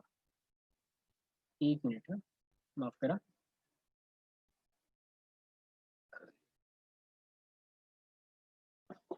लेक्चर चल रहा है मेरा लाइव, बाद में बोलता हूँ. लेक्चर चल रहा है लाइव. थोड़ी-सी बात. 5 बजे नहीं, प्रिंसिपल को बोला नहीं. बोला है वहाँ पे. बाद में. सॉरी. थोडंसं टेक्निकल प्रॉब्लेम आला होता. मी असं म्हटलंय, की पटकथा लेखन हे एक अत्यंत सोपं माध्यम आपल्यासाठी आणि त्या पटकथा लेखनाच्या माध्यमाने तुम्ही खूप काही करू शकताय किंवा विद्यार्थ्यांना एक वेगळ्या करिअरचं किंवा तुम्ही स्वतः एक चांगले पटकथा लेखक होऊ शकता. परंतु ही जी काही आहे, म्हणजे डायलॉग असेल, ट्रान्समिशन असेल किंवा ह्या सगळ्या गोष्टी जे आहेत, हे जर तुम्हाला एकदा कळत असेल आणि ते कळालं, तर ते कसं लिहायचं त्याच्यासाठी सुद्धा काही सॉफ्टवेअर आहेत किंवा त्याच्यासाठी सुद्धा काही ॲप्लिकेशन आहेत. ते म्हणजे इथे तुम्ही दिसून येऊ शकते. जे म्हणजे मला हे खूप आवडतं. मुळात याला विकत घ्यावं लागतं हे सॉफ्टवेअर जे. सेलटेक्स नावाची हे पटकथा लेखनासाठी अत्यंत महत्त्वाचं सॉफ्टवेअर. पटकथा लेखनासाठी. तुम्हाला माहित नसेल, की सध्या पटकथा लेखन हे अत्यंत एक चांगल्या पद्धतीचं लेखकांसाठी, त्यातल्या त्यात विद्यार्थ्यांसाठी आणि शिक्षकांसाठी एक महत्त्वाची संधी आहे. जर तुम्हाला थोडक्यात जरी ते लिहिता येऊ लागलं, म्हणूनच मी म्हटलं, की ही खूप मोठी गोष्ट आहे. मी तुम्हाला फक्त स्पर्श करणार आहे आणि त्याचं महत्त्व काय? ती संधी आहे का? अपॉर्च्युनिटी आहे का? आणि हे टूल्स होऊ शकतंय का? किंवा ही टेक्निक्स होऊ शकते का माझ्या शिकवण्यामधली? होय, होऊ शकते. म्हणजे इथे इंग्रजीचा प्राध्यापक असेल, अगदी भाषेचा कुठल्याही भाषेचा शिक्षक असेल, त्याच्यासाठी आणि त्यातल्या त्यात मी तुम्हाला सांगतो, की आता माझ्याकडे पटकथा लेखनाविषयी तुम्ही Google क्लासमध्ये एक वर्ग बघितलाय. माझ्याकडे सध्याला 31 विद्यार्थी आणि मागच्या वेळेस 26 विद्यार्थी होते. त्यामध्ये काय झालंय, की प्रत्येक विद्यार्थ्यांनी 31च्या 31 विद्यार्थ्यांनी पटकथा लिहिलेल्या आहेत. जागतिक पटकथा जशा असतील तशा पटकथा माझ्याकडे लिहून आत्ता रेडी आहे. यांचं स्वरूप म्हणजे टायटॅनिक सारखे चित्रपट असेल किंवा अनब्रोकन सारखा जो चित्रपट असेल, ज्या चित्रपटाचा आपण तुम्ही लक्षात घेऊ शकताय, की ज्याला वेगवेगळे अवॉर्ड्स मिळाले, ऑस्कर अवॉर्ड मिळालेला आहे. अशा प्रकारचे त्या स्क्रिप्ट बघून मराठीचंच बरं, मी पुन्हा एक तुम्हाला एक तुमची एक हे दुरुस्त करू इच्छितो. मी मराठीचाच प्राध्यापक आहे. मराठीचाच प्राध्यापक मराठीचेच विषय शिकवतोय. परंतु आपल्याला या काळात काय चाललंय, या काळाची मागणी काय आहे आणि माझ्या विद्यार्थ्यांना नेमकं काय देता येईल, या प्रश्नांची उकल आपल्याला करता यायला पाहिजे. आणि जेव्हा आपल्याला ही प्रश्नांची सोडवणूक करता येईल, त्यावेळेस ह्या गोष्टी वापरता येतील. म्हणून तुम्ही वापरा, प्रयत्न करा आणि पहिल्यांदा तुम्ही स्वतः शिका आणि त्याच्यानंतर ते देण्याचा प्रयत्न करा. जास्त वेळ न घेता पुढे येऊया. पुढचं आहे ॲप्लिकेशन डेव्हलपर म्हणजेच ॲप तयार करणं.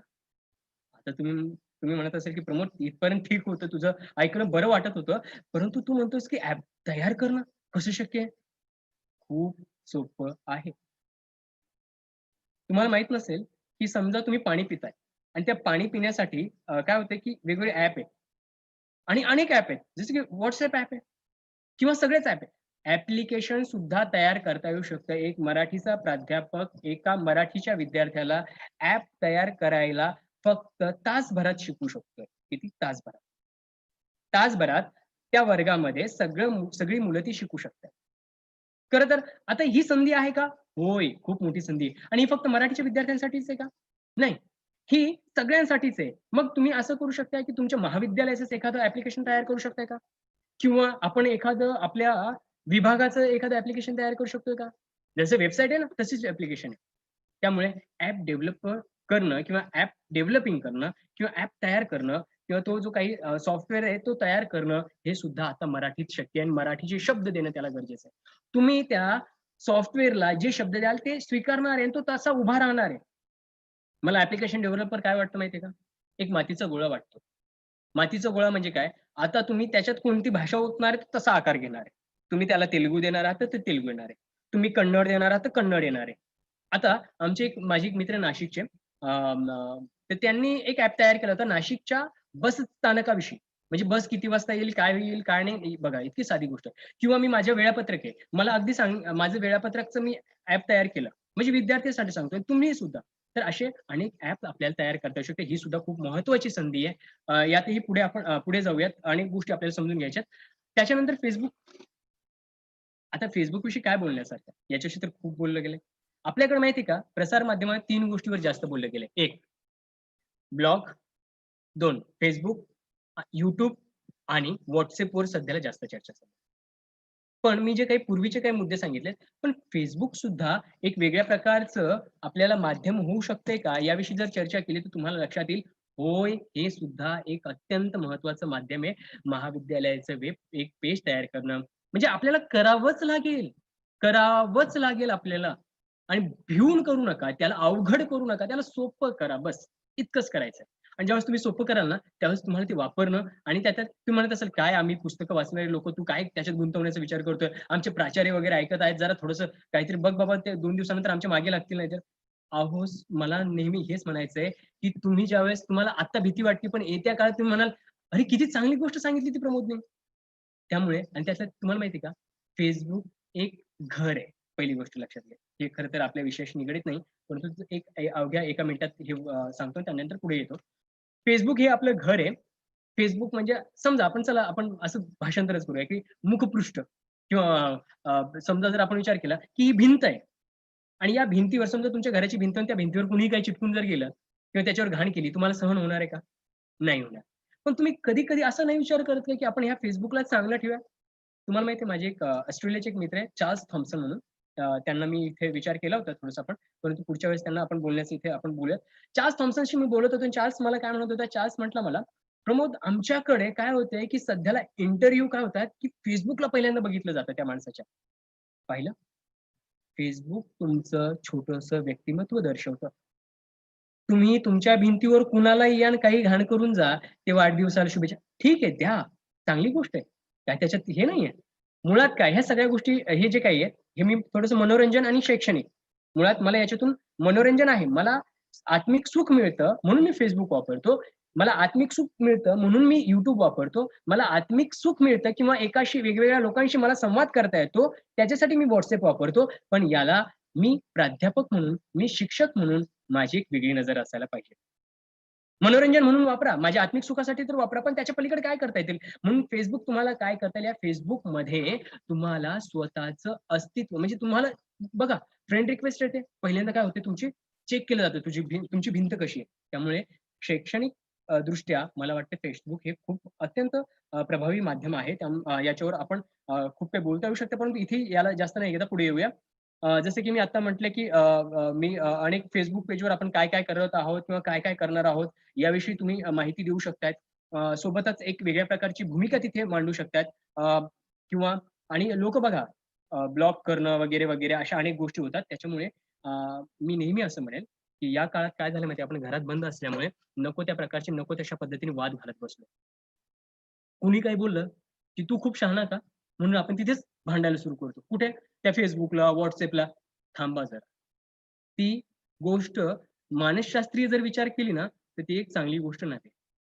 वाद घालणं, ती एक चर्चा करणं ठीक आहे, पण वाद कृपया मला वाटतं कुठेही घालू नका. कुणी घालत असेल ना तुमच्याशी, हो म्हणायचं तुमचं बरोबर आहे आणि थोडंसं मागे या. कारण काय होतं, की Facebookवर तुमचं तुमचं व्यक्तिमत्व बाहेर येतंय आणि तुम्ही प्राध्यापक म्हणून अनेक विद्यार्थी आणि त्यातल्या त्यात एक उदाहरण तुम्हाला सांगायला हरकत नाही. मी एकदा एक स्पर्धा घेतली होती बघा. स्पर्धा अशी होती, की मुलांना सांगितलं होतं, काय करा, गोवा राज्यातल्या फुलांचं तुम्ही काय करा किंवा एक जेवण जे आहे गोव्यातले गोमंतकीय जे काही जेवण आहे त्याविषयी तुम्ही काय करा, माहिती किंवा फोटो काढून आणा. आणि त्या मुलांनी काय केलं, मला सगळ्यांनी फोटो पाठवले. आणि मग मला ते खूप आवडले. म्हणून मी काय विचार केला, की चला आपण काय करूयात, की याला Facebookवर टाकूयात. काय करूया? Facebookवर टाकूया. आणि मुलांना मी म्हटलं, "मुलांनो आपण काय करूयात, की हे जे तुम्ही मला फोटो दिलेत ना, आता तुम्ही एक 20, 30-40 हे फोटो मी काय करतो तुम्हाला Facebookला टाकतो." तर एका विद्यार्थिनीचं लगेच ती म्हटली, की "सर, सर हे काय प्रकार आहे?" म्हणे. म्हटलं, "काय?" "अहो सर, Facebook कोणी काय आता वापरतंय का?" बघा आपण प्राध्यापक Facebookला मागणी आहे आणि तिचं पुढचं विधान खूप महत्वाचं आहे हां, हे लक्षात घ्या. ती मुलगी काय म्हणाली, "सर, Facebook हे म्हाताऱ्या लोकांचं माध्यम आहे." बघा हे वाक्य खरंच मी नंतर तपासलं. ते काय म्हणतायत ती मुलगी काय म्हटली, "सर, Facebook हे म्हाताऱ्या माणसाचं माध्यम आहे आणि Instagramवर तुम्ही काय करा, आम्हाला ते पोस्ट करा. Instagram हे तरुणाचं माध्यम आहे." खरं आहे का? मुळात हे गमतीने जरी विचार केला, तरी काही अडचण नाही. परंतु याच्या मागची जर गांभीर्याने थोडंसं जर विचार करू लागलो ना, त्यावेळेस एक प्रश्न आपल्याला सतावतो, की ज्या ठिकाणी तुम्ही असाल, तुम्ही म्हणजे मी, वडील, भाऊ, काका, मामा, मावशी ज्या ठिकाणी ज्या माध्यम सामाजिक प्रसार माध्यमावर आपण असू, त्या ठिकाणावरून आपली मुलं दुसरीकडे जातात आणि त्यासाठीच Facebookवर बघा, की तुमचे पोस्ट असतात त्याच्यावर कधी तुमच्या विद्यार्थ्यांचे कमेंट्स किती येतात बरं? 100 विद्यार्थी असतील त्याच्यापैकी किती याच्यात 2, 1 किंवा 3-4 किंवा जास्तीत जास्त 4-5. मग ही मुलं कुठे आहेत? मोबाईल तर वापरतायत, पण गेली कुठे आहेत? ही आहेत Instagramला. ही आहेत एका वेगळ्या ठिकाणी वेगळा समूह करून आहेत. त्यामुळे आपल्याला ह्या गोष्टी समजून घेणं गरजेचं आहे. मानसिकरित्या आपण विद्यार्थ्यांची मानसिकता जर समजून घेतली, त्या परिस्थितीची त्या काळाची जर मागणी समजून घेतली, तर आपल्याला अनेक प्रश्नांची सोडवणूक करता येऊ शकते. त्यामुळे या संधीकडे सुद्धा व्यवस्थित बघणं खूप गरजेचं आहे. पुढच्या गोष्टीकडे येऊया. किंवा मराठी कंटेंट डेव्हलपर याविषयी मी जास्त काही बोलत नाही. पुढे थोडासा वेळ आपल्याकडे कमी असल्यामुळे येतो. एमर्जन्सी रायटिंगच्या संदर्भात सुद्धा असाच विचार करता येईल. पण याविषयी मी नंतर सांगण्याचा विचार करतो. ट्रान्सलेशन विषयी जर तुम्ही म्हणालात तर भाषांतर विषय. आता बघा की इथे तुम्ही वेगवेगळ्या जगात फिरा. आता जगात फिरणं म्हणजे सध्याला खूप धोकादायक असं म्हणणं किंवा ते एक विनोद फिरतोय की आता बाहेरच्या देशातून जर आला तर अगदी सहज वाटतं. परंतु समजा तुम्हाला असं वाटतं की चला एक एक जापनीज कवी आहे. जापनीज कवी. ओके. आणि त्याची एक कविता माझ्याकडे आहे. पण तुम्हाला ती कळत नाही. मला ती कळत नाही. किंवा एक जॅपनीज कोण आहे हे काय म्हणता येईल त्याला एक फिलॉसॉफीचा एखादा टीचर आहे. एखादा फिजिक्सचा एखादा टीचर आहे. ओके. सो त्याने जे आर्टिकल लिहिले ते जॅपनीजमध्ये लिहिले. त्याने एका वेगळ्या भाषेत लिहिलंय. परंतु ते मला मराठीत, ते मला इंग्रजीत, ते मला हिंदीमध्ये समजून घ्यायचंय. त्याच्यासाठी अनेक पर्याय उपलब्ध. त्यात म्हणजे भाषांतराविषयी मी काय बोलणं गरजेचं असेल. पण तुम्हाला माहीत नसेल, की समजा मी पुढच्या स्लाइडवर येतो, की Google ट्रान्सलेशन सारखी गोष्ट आहे. म्हणजे मी काय करतोय, एक माणूस माझ्याशी चायनीजमध्ये बोलतोय. मी त्याला काय म्हणतोय, "अरे बाबा तुझी भाषा मला कळत नाही. एक काम कर." मी काय करतो, इथे-इथे जातोय. हां, आता याच्यात बोल. तो याच्यात बोलतो आणि बोलल्यानंतर मग मी काय करतो, "अरे, हे मराठीत तू असं बोललास का?" मग मी मराठीत त्याला असं बोलतोय आणि पुन्हा ते चायनीजमध्ये भाषेमध्ये जाते. बघा संवादाची माध्यम म्हणजे आपण इतरांशी मी तुम्हाला हरकत नाही. मी आताच म्हटलं, की चार्ल्सशी ज्यावेळेस बोलत होतो त्याच्यानंतर आम्ही एक कुठला ते मला देश आठवत नाही. त्या ठिकाणी एक प्राध्यापक होते आणि मला त्यांच्याशी लाईव्ह सेशन होतं आणि त्या लाईव्ह सेशनमध्ये मला त्यांना तुम्ही खूप छान बोललात. अशा विषयांची गरज आहे. कारण की खाली सबटायटलमध्ये त्या सगळ्या गोष्टी इंग्लिशमध्ये येत होत्या. परंतु मला त्या भाषेत त्यांना सांगायचं होतं. मग मी काय केलं, की त्या सॉफ्टवेअरवर गेलो, जसे की Google ट्रान्सलेटर आहे आणि सगळ्यात महत्त्वाचं म्हणजे मायक्रोसॉफ्ट ट्रान्सलेशन. कालच आमच्याकडे Microsoftने एक वर्कशॉप घेतलं, जे आमच्या निवडक प्राध्यापकांसाठी होतं. एक आम्ही 17-18 प्राध्यापक होतो, निवडकच होतो. त्यामध्ये ते ज्या पद्धतीने सांगतायत, की आता मी इथे बसलोय आणि या गोष्टीला माझं बॅकग्राऊंड बदलायचं. तुम्ही न्यूज चॅनल सगळे बघता. तुम्हाला माहीत असेल म्हणजे शिक्षकांसाठी ह्या गोष्टी गरजेच्या आहेत बरं का, ह्या टूल्स आणि ह्या संधी ओळखणं गरजेचे आहे. किंवा हे टेक्निक्स आहेत ना, की तुमच्या मागचं जर कदाचित एक तुम्हाला शिकवता जर तुम्हाला असं वाटलं, की आपण इथे हिमालय दाखवूया. आता इथे हिमालय किंवा असं दाखवताच येणार नाहीये किंवा मी सगळ्यांची प्रिंट काढून इथे दाखवू शकत नाहीये. तर तुम्हाला माहीत नसेल, की मागचा पडदा ग्रीन टाकणं, त्याविषयी मी नक्कीच बोलेल जर समजा कोणाला खूप काही शंका असेल तर. तर तुम्ही ते तुमच्या मागचा जो काही अगदी तुम्हाला सांगू, की तुम्ही अगदी पडक्या भिंतीला जरी समजा तुम्ही अगदी ऐफेल टॉवर सुद्धा दाखवू शकता किंवा तुम्ही ऐफेल टॉवर समोर बसलाय आणि लेक्चर घेताय. किंवा तुमच्या कॉलेजचे एक केबिन आहे आणि त्या केबिनचा जो काही लूक आहे, तो तुम्ही घेऊ शकता. पण त्याच्यासाठी काही टेक्निक्स आहेत, ते तुम्हाला वापरणं गरजेचं आहे. Microsoftने आम्हाला तेच काल शिकवत होते आमच्यासाठी, की तुम्ही ऑनलाईन लेक्चर घेताना खूप काळजी घेणं गरजेचं आहे. कसे घेणं गरजेचं नाहीये. तर आपण काय होतो की ते असं बघा की आता तुम्ही बसला आहात आणि काय होतं की आपण ऑनलाईन लेक्चर घेताना टीचर्सला मी नेहमी म्हणतो की किंवा शिक्षकांना मी नेहमी म्हणतो तुम्ही काय करता की हे बघा हे असं काहीतरी कॅमेरा धरता, ती वरचं किती अंतर असायला हवा किंवा इकडे किती अंतर असायला हवं, मी कसा बोलतोय, माझा चेहरा कसा असायला हवा, ह्या सगळ्या टेक्निक्सच आहेत. आणि हे जर तुम्हाला कळत नसेल म्हणजे बघा ना, मी असं जर करू लागलो, असं जर बोलू लागलो तर तुम्हाला कळणार आहे का? किंवा आता छज्जड सर ज्या पद्धतीने इतकं सुंदर पद्धतीने बसलेले आहेत, किती छान वाटते की त्यांच्याकडे सगळीकडे अंतर सारखं आहे. म्हणजे एक फोटोचं एक माध्यम असते, ही टेक्निक्सच आहे. मुळात काय की आपल्याला कळलं पाहिजे की माझ्या वरती किती अंतर पाहिजे, माझ्याकडे इकडे किती अंतर पाहिजे, माझ्याकडे इकडे किती अंतर पाहिजे. मी ज्यावेळेस सेंटरला असलं पाहिजे. फोटो काढताना बघा फोटोग्राफर काय करायचा की राईटला या, लेफ्टला या, ओ इकडे बघा, तिकडे बघा, थोडंसं इकडे इकडे या. मुळात काय ज्यावेळेस तुम्ही ऑनलाईन लेक्चर घेतात त्यावेळेस आम्हाला हे सांगत होते की मायक्रोसॉफ्टची की तुम्ही काय करा की तुमचा सेंटर शोधणं गरजेचं आहे. तुमचं बॅकग्राऊंड असेल किंवा तुमचं जे काही अंतर असेल या सगळ्या गोष्टी खूप गरजेच्या तुम्हाला त्या ठिकाणी ठरणार आहेत किंवा ठरतात. त्यामुळे मायक्रोसॉफ्ट ट्रान्सलेशन किंवा याची ही सुद्धा खूप महत्वाची गोष्ट आहे. त्याच्यानंतर पुढच्या मुद्द्याकडे येऊया जे अत्यंत प्राध्यापकांसाठी खूप महत्वाची गोष्ट आहे. मी म्हणेल की मी तुम्हाला हवं तर यानंतर जर कदाचित एखादा व्हॉट्सअप ग्रुप असेल किंवा कुठे काही असेल तर मला तुम्ही नक्की फोन वगैरे करा किंवा तुम्हाला असं वाटलं की चला प्रमोद आम्हाला आहे ना तुझे काय सांगितलेस ते जरा काही माहिती मिळू शकते का? तर इथे आपण याच्याविषयी माहिती घेऊया. पुढे आहे फॉरेन ऑनलाईन कोर्सेस. बाहेरच्या देशातील ऑनलाईन कोर्स तुम्ही करू शकता का? होय, तुम्ही करू शकताय.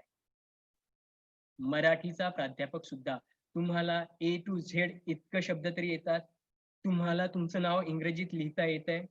तुम्हाला किमान कळतंय. पुरे. तुम्ही ऑनलाईन कोर्स करू शकता. मी आता नावं लिहिलीत. Oxford university, California university, Cambridge university. आत्ताच जाऊन तुम्ही काय करा, ऑक्सफर्डच्या किंवा कॅलिफोर्नियाच्या पेजला जावा. तिथे तुम्हाला असं दिसेल की काही ऑनलाईन कोर्स आहेत. 15 दिवसाची, 16 दिवसाची किंवा अगदी महिन्याची. खरं तर ते 1 महिन्या 2 महिन्याची ती संपली. कारण की खूप लोकांचा प्रतिसाद येत होता. म्हणजे माझी एक मैत्रीण आमची फिलॉसॉफीची प्राध्यापक आहेत. तर त्यांनी तो कोर्स केला आणि ते म्हणले, "प्रमोद यार तू करायला पाहिजे होती." खरं तर मी म्हटलं की आता माझं पी-एच-डीचं काम चालल्यामुळे मी तिकडे जास्त लक्ष देत नाही. पण हे कोर्सेस तुम्ही प्रत्येक महाविद्यालय ऑर्गनाइज करू शकताय आणि जगातल्या कुठल्याही कोपऱ्यातला विद्यार्थी तुमचा कोर्स करू शकतोय. हे तुम्ही करणं गरजेचं आहे. जसं की तुम्ही काय करता माहिती आहे? Google फॉर्म आता करत आहात. हे तर आहेच. Google फॉर्म क्रिएट करणं आणि वेगवेगळ्या ठिकाणी तुम्ही देता ते. परंतु तुम्ही असा का विचार करत नाही, की Google फॉर्मच्या ऐवजी मी एखादा ऑनलाईन कोर्स सुरू करावा? जॅपनीज असेल, न्यूयॉर्कचा असेल, अमेरिकेचा असेल, कुठलाही विद्यार्थी असेल, कुठल्या देशातला, तो विद्यार्थी जर तुमच्याकडे कोर्स करत असेल, तर हे तुमच्या महाविद्यालयासाठी किती मोठी गोष्ट आहे.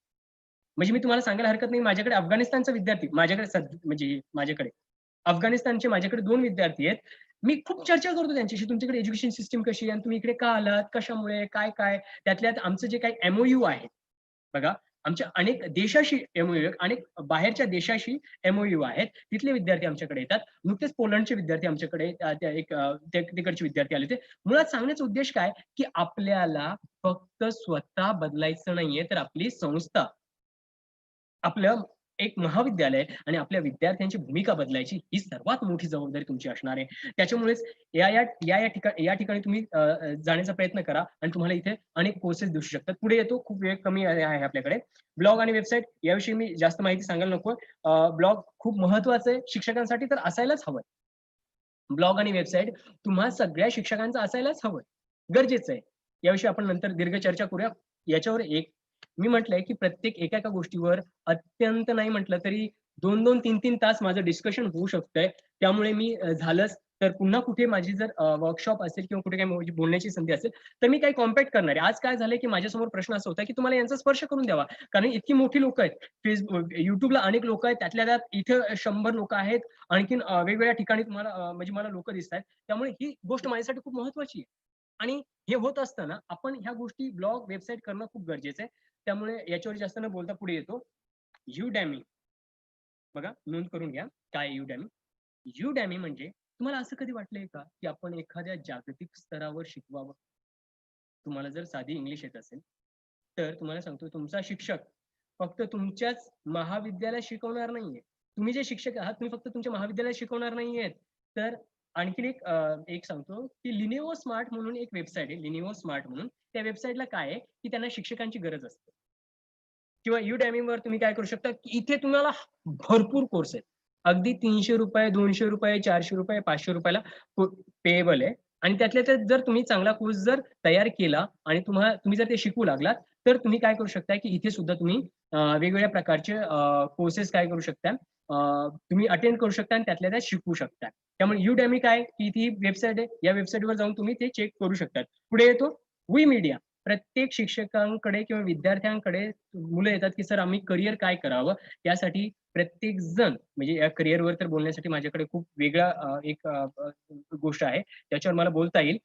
त्यासोबतच वी मीडिया याच्यावर जर मी बोलू लागलो, तर माझे नाही म्हटलं तर दिवसभर जाईल आणि त्यातल्या त्या दिवसभरातून जे माझं ऐकणार आहेत, त्यांना पुढच्या 4 ते 5 दिवसात नाही म्हटलं तर त्यांचे पैसे सुरू होणार आहेत. यू मीडियावर एक भारतातील सर्वात मोठं सोशल मीडिया किंवा सोशल मीडियावर रायटिंग कम्युनिटी सेंटर आहे. त्या ठिकाणी तुम्ही लिहू शकताय आणि त्यामुळे काय करणार आहात तुम्ही? इथे तुमचा विद्यार्थी, तुमचे शिक्षक कोणी असेल, चला इथे लिहूया आणि आपण पैशाला मिळतात का? त्यामुळे यावर नंतर बोलतो. हा खरं तर विषय नव्हता, परंतु इथे मी टाकला गेलाय. त्यानंतर पुढे येतो, की प्रतिलिपी सारखी वेबसाईट आहे. बघा तुम्ही कथा लिहिता. प्रत्येक जण इथे लिहितात, शिक्षक वगैरे.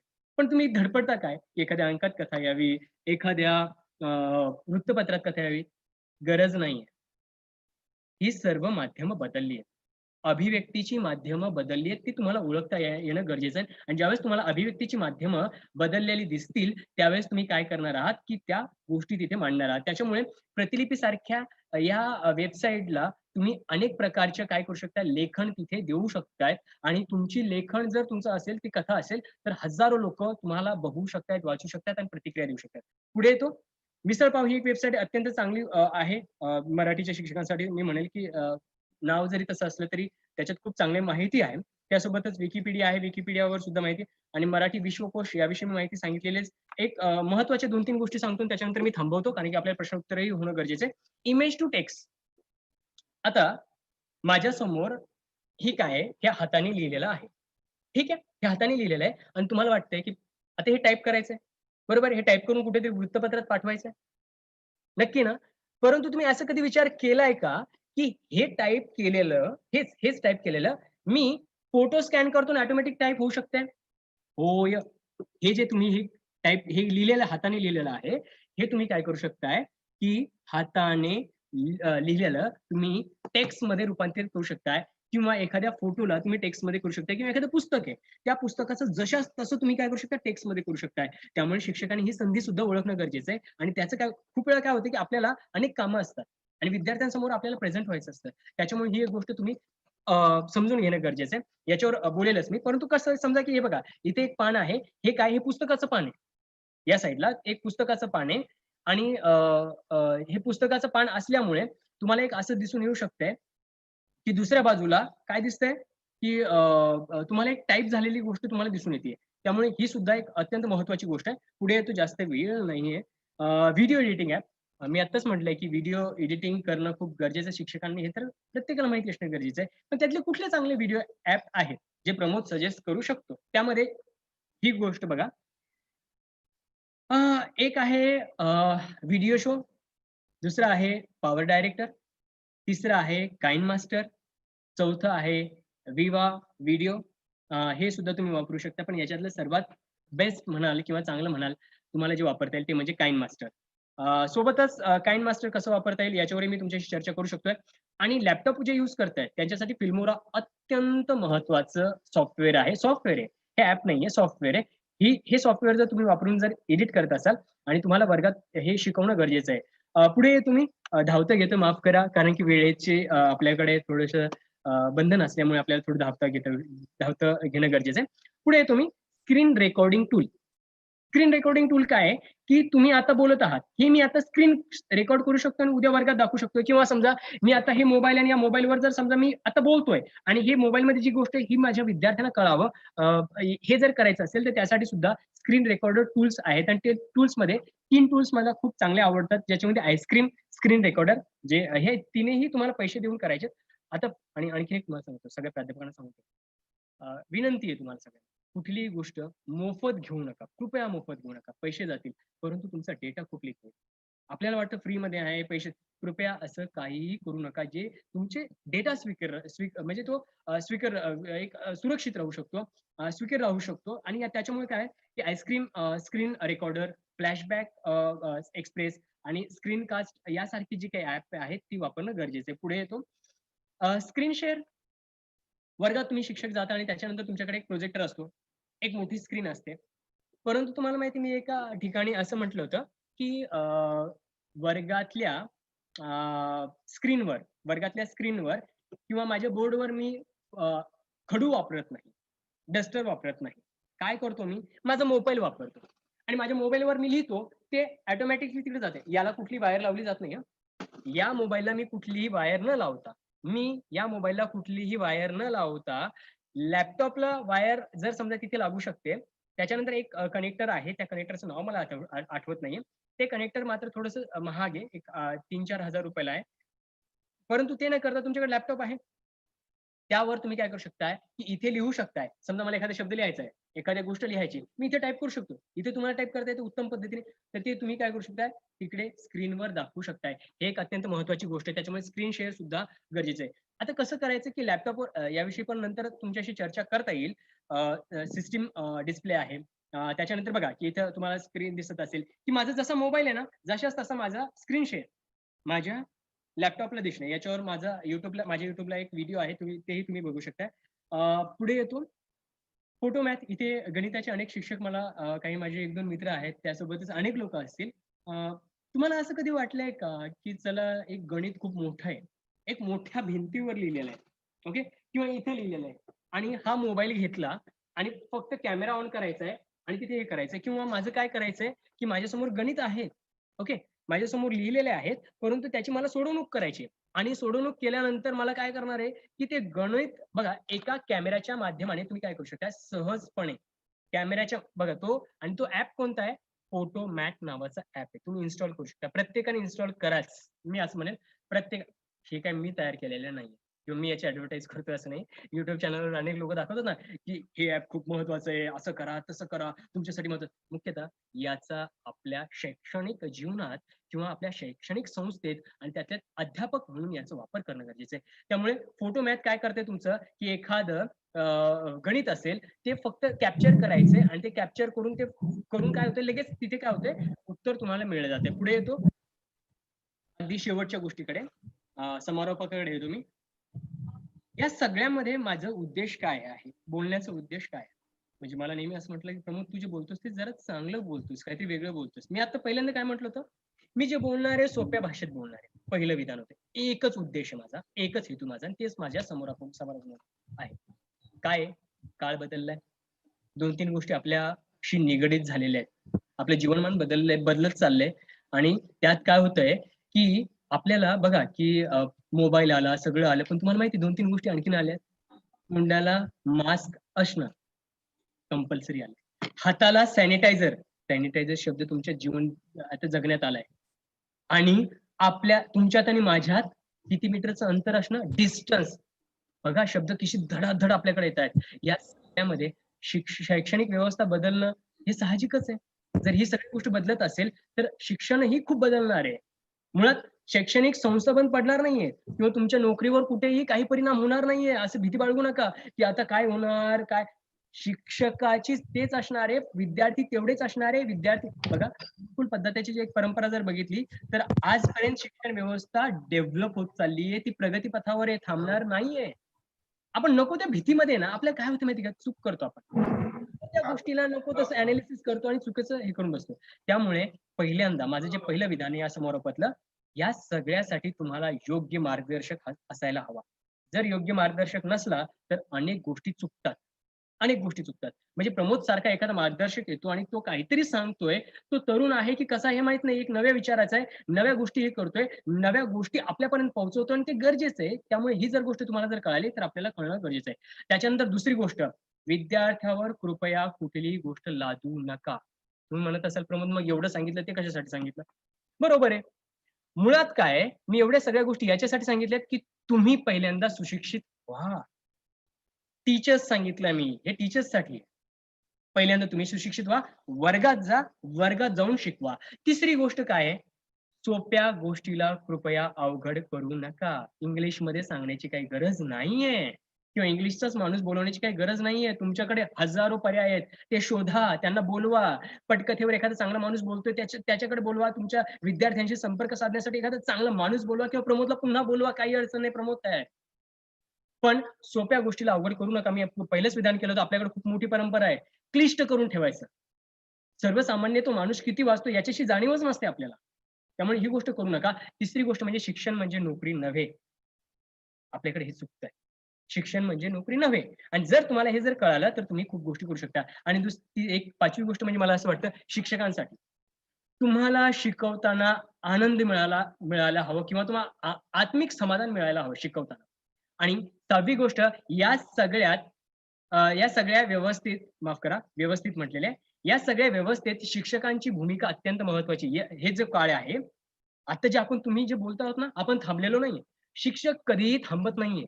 शिक्षकाची जबाबदारी शिक्षक पूर्णच करतोय. तो ऑनलाईन माध्यम असेल, कसंही असेल, समाज सुधरवण्याचं काम म्हणजे या देशाला जी काही गोष्ट गेलेली आहे. तुम्ही म्हणत असाल ना, की या देशात सर्वात मोठा कोण?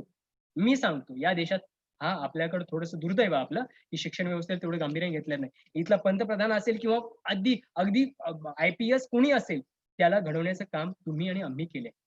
लक्षात घ्या, देशाला घडवण्याचं काम आपण करतो.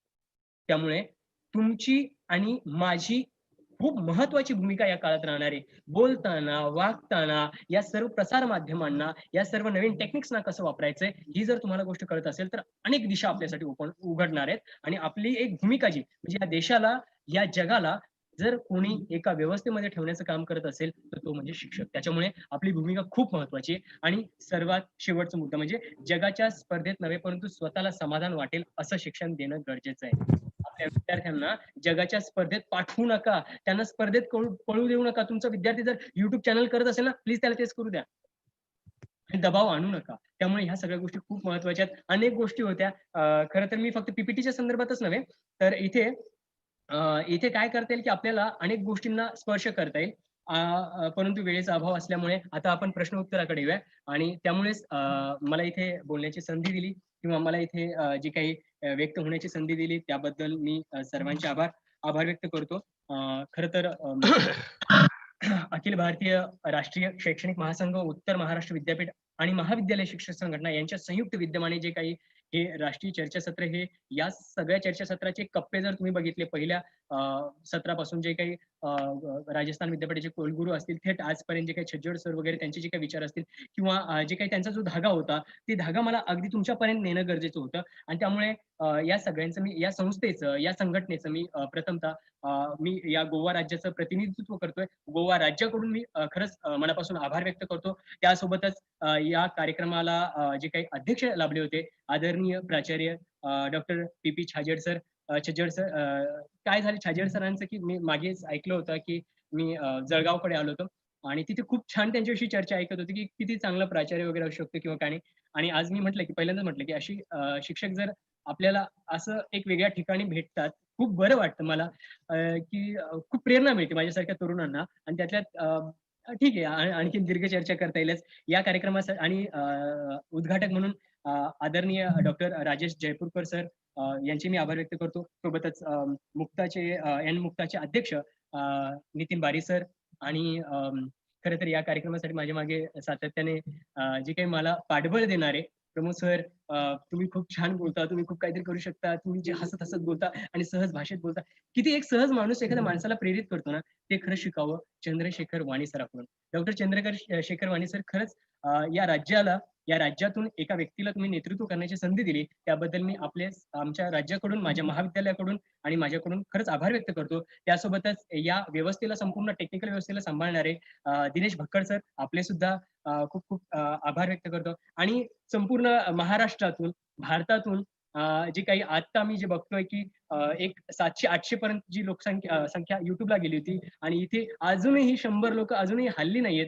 त्यामुळे मी खरंच आपल्या सगळ्यांचं ऋण व्यक्त करतो. आणि आपल्या सोबत मी कायम आहे, मला केव्हाही सांगा. सोबतच मी आणखीन एक नमूद करू इच्छितो, की डॉक्टर चौधरी सर जे या ठिकाणी असतीलच, की त्यांनी सुद्धा मला आमंत्रित केले. त्या ठिकाणी माझं स्वरूप थोडंसं वेगळं असणार आहे. तिथे सुद्धा आपण भेटूयात किंवा आणखीन गोष्टी आपण भेटण्याचा प्रयत्न करूयात. खूप छान वाटलं तुमच्याशी इथे मला तुम्ही संधी दिल्याबद्दल. जास्त वेळ न घालवता प्रश्न उत्तराकडे येऊया. कदाचित सगळेच प्रश्न खूप असतात. मी काही निवडकच प्रश्न घेण्याचा विचार करेल आणि त्यानंतर आपण ग्रुपच्या माध्यमाने माझ्याकडे WhatsApp, माझं Facebook सोबतच या सगळ्याच्या माध्यमाने आपण जोडले गेलेलो असो. खूप खूप धन्यवाद पुन्हा एकदा सर्वांनी. पूर्ण काळजी घ्या. Thank you very much, sir. Pawar sir, you have delivered a very good lecture and you have really shown that the very new technology, which is very useful to the teachers, you have given about the many uh, softwares, that's Diction.io, Google Class, YouTube channels, etc., etc. I'm very thankful of you, sir. Now, participant can raise their hands for the question. I request the participants please raise their hand to ask the question.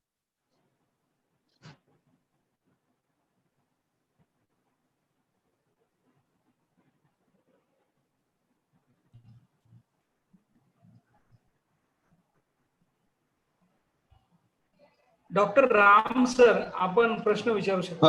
Doctor Ram sir. Hello hello हा हा hello sir, continue. हा मी राम कुलसंगे बोलतो, Amravati. Hello. हा sir, बोला ना sir. आवाज येतोय sir. बोला बोला सर.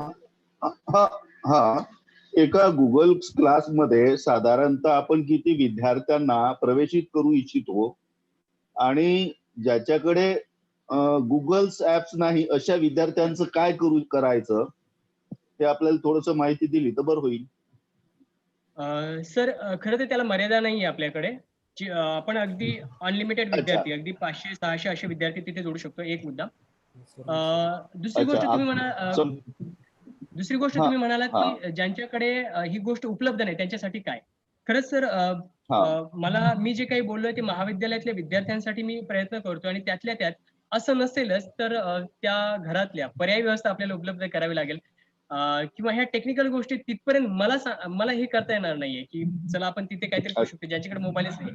परंतु एक महत्त्वाचा मुद्दा सांगू सर. आजच्या काळात किती विद्यार्थी तुमच्याकडे जेवढे असतील त्यांना सहज विचारा की तुमच्याकडे किती जणांकडे मोबाईल आहे. तुम्हाला दिसतील की 90 किंवा 99% मुलांकडे मोबाईल असतातच. परंतु दुसरी एक गोष्ट, तो जर नसेल त्याला पर्यायी व्यवस्था त्यांचा विद्यार्थी मित्र, त्यांचाच वर्गमित्र, त्यांच्याकडे हा गुगल ऍप असणारच आहे. तो त्याच्याशी संपर्क करू शकतोय किंवा ते भेटतातच. किंवा एका गावातली 2 विद्यार्थी असतात किंवा एका गावातले एक जरी विद्यार्थी असेल तर वर्गातला एक विद्यार्थी मित्र असतो. त्यामुळे आपल्याला असं नाहीये की त्यांच्याकडे जर नसेलच तर आपल्याला काही करता येईल का. आणखीन एक करता येऊ शकतंय की त्याच्याकडे जर कदाचित आता खरं तर मोबाईलच नाही म्हणलं तर लॅपटॉप नसणारच, डेस्कटॉप नसणारच, पण तरी सुद्धा त्यांनी त्याच्या दुसऱ्या विद्यार्थी मित्राकडे हे तो जॉईन होऊ शकतोय. त्यामुळे त्यांनी असं नाही की त्याच्याकडे स्वतःकडेच असावं. परंतु जर मोबाईलच नसेल तर थोडीशी काही अडचणी आपल्याला येऊ शकतात. आणि सर समजा युट्यूब करत असताना आपण किती विद्यार्थ्यांना सोबत ठेवू शकतो तिथे. युट्यूब सर एक असं प्लॅटफॉर्म आहे, जगाच्या पातळीवरचं प्लॅटफॉर्म आहे. 1 मिलियन लोक सुद्धा तुम्ही जोडू शकताय. एक त्याला कुठलीच मर्यादा नाही. अनलिमिटेड.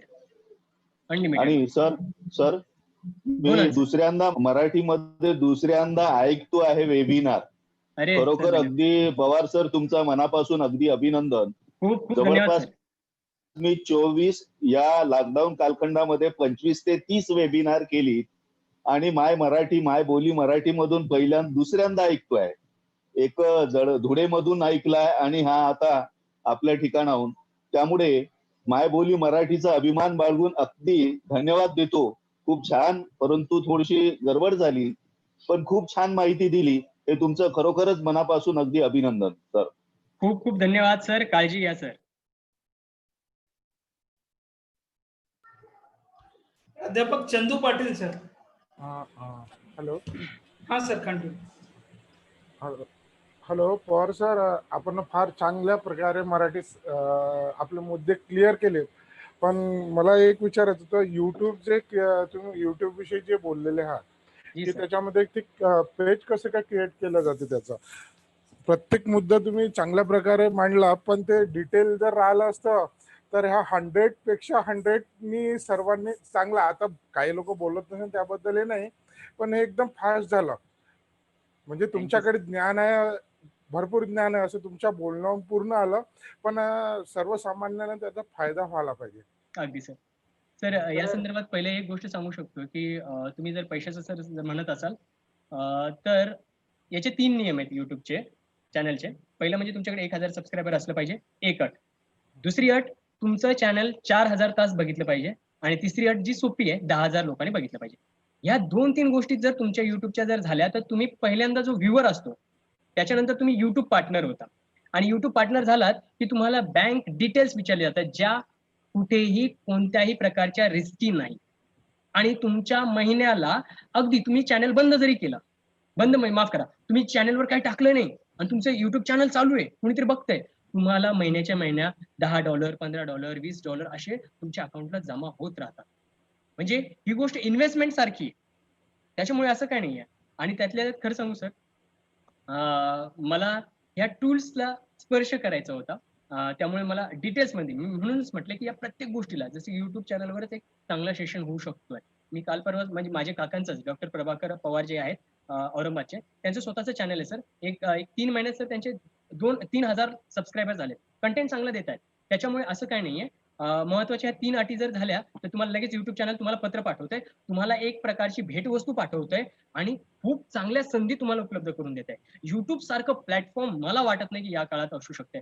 कुठल्याही भाषेला बंधन नाही, कुठल्याही कंटेंटला बंधन नाही. मात्र त्या ठिकाणी तुम्हाला काही कॉपीराइटचे गांभीर्य घेतले पाहिजे. जसं की एखादं संगीत दुसऱ्याचं नकोय, एखाद्याचं फोटो दुसऱ्याचं नकोय, किंवा मी आता एक माझं आणखीन एक 10-15 आणखी मुद्दे माझ्याकडे राहिलेले आहेत. त्या 15 मुद्द्यांना मी उल्लेख सुद्धा नाही केला. जसे की तुम्हाला माहित नसेल की फोटोला सुद्धा पैसे मिळतात. तुम्ही कसाही फोटो काढा. प्रमोदचा फोटो काढला, एक 15 वेबसाईट आहेत सर, 15.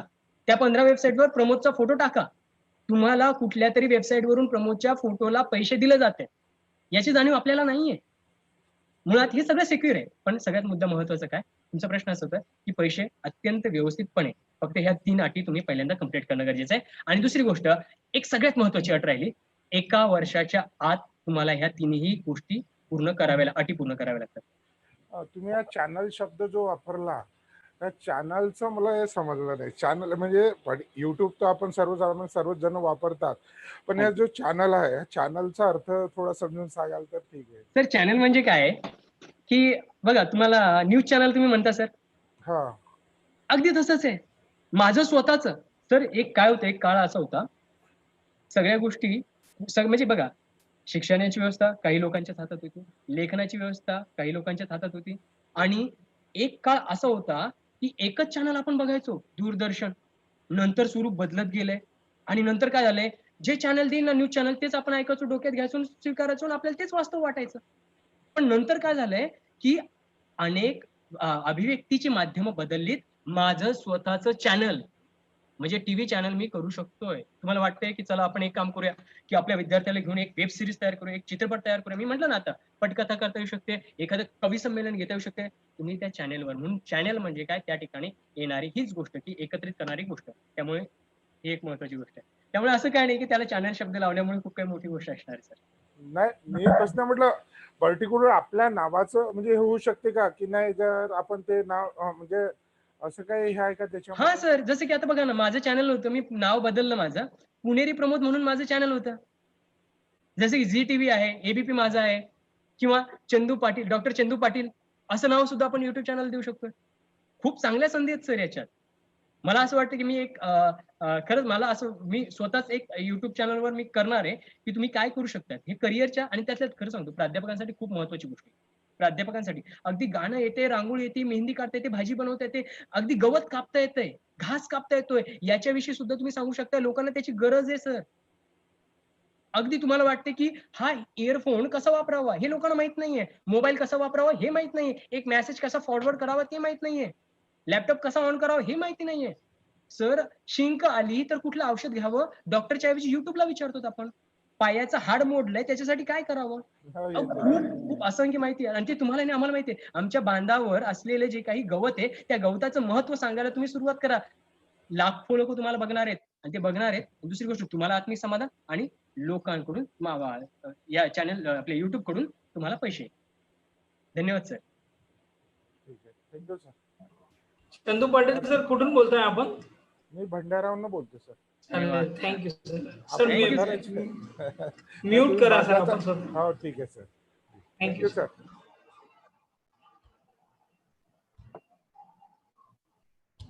प्राध्यापक Manju madam, Manju Chedda madam.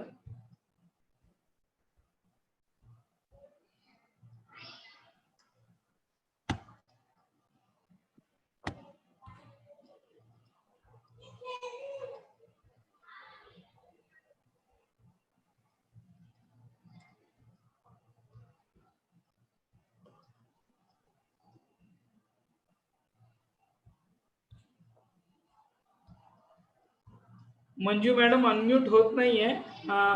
Participant any more questions, you can raise your hands.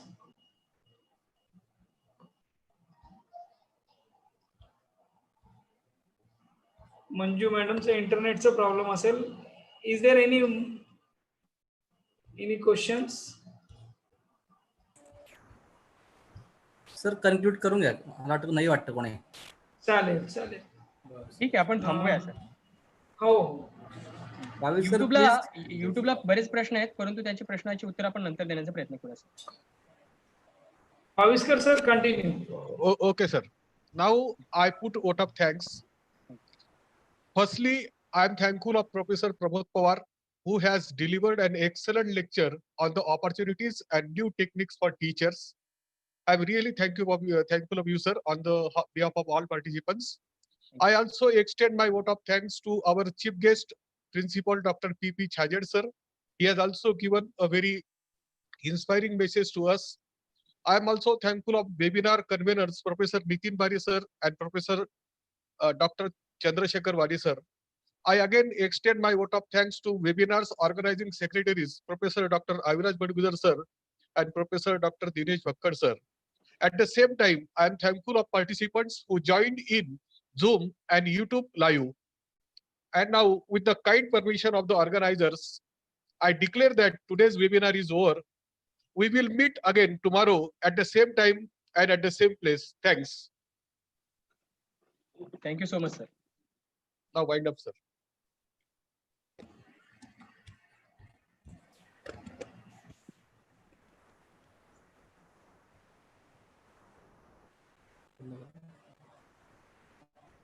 भाकर सर प्लीज बंद करून घ्या आपण.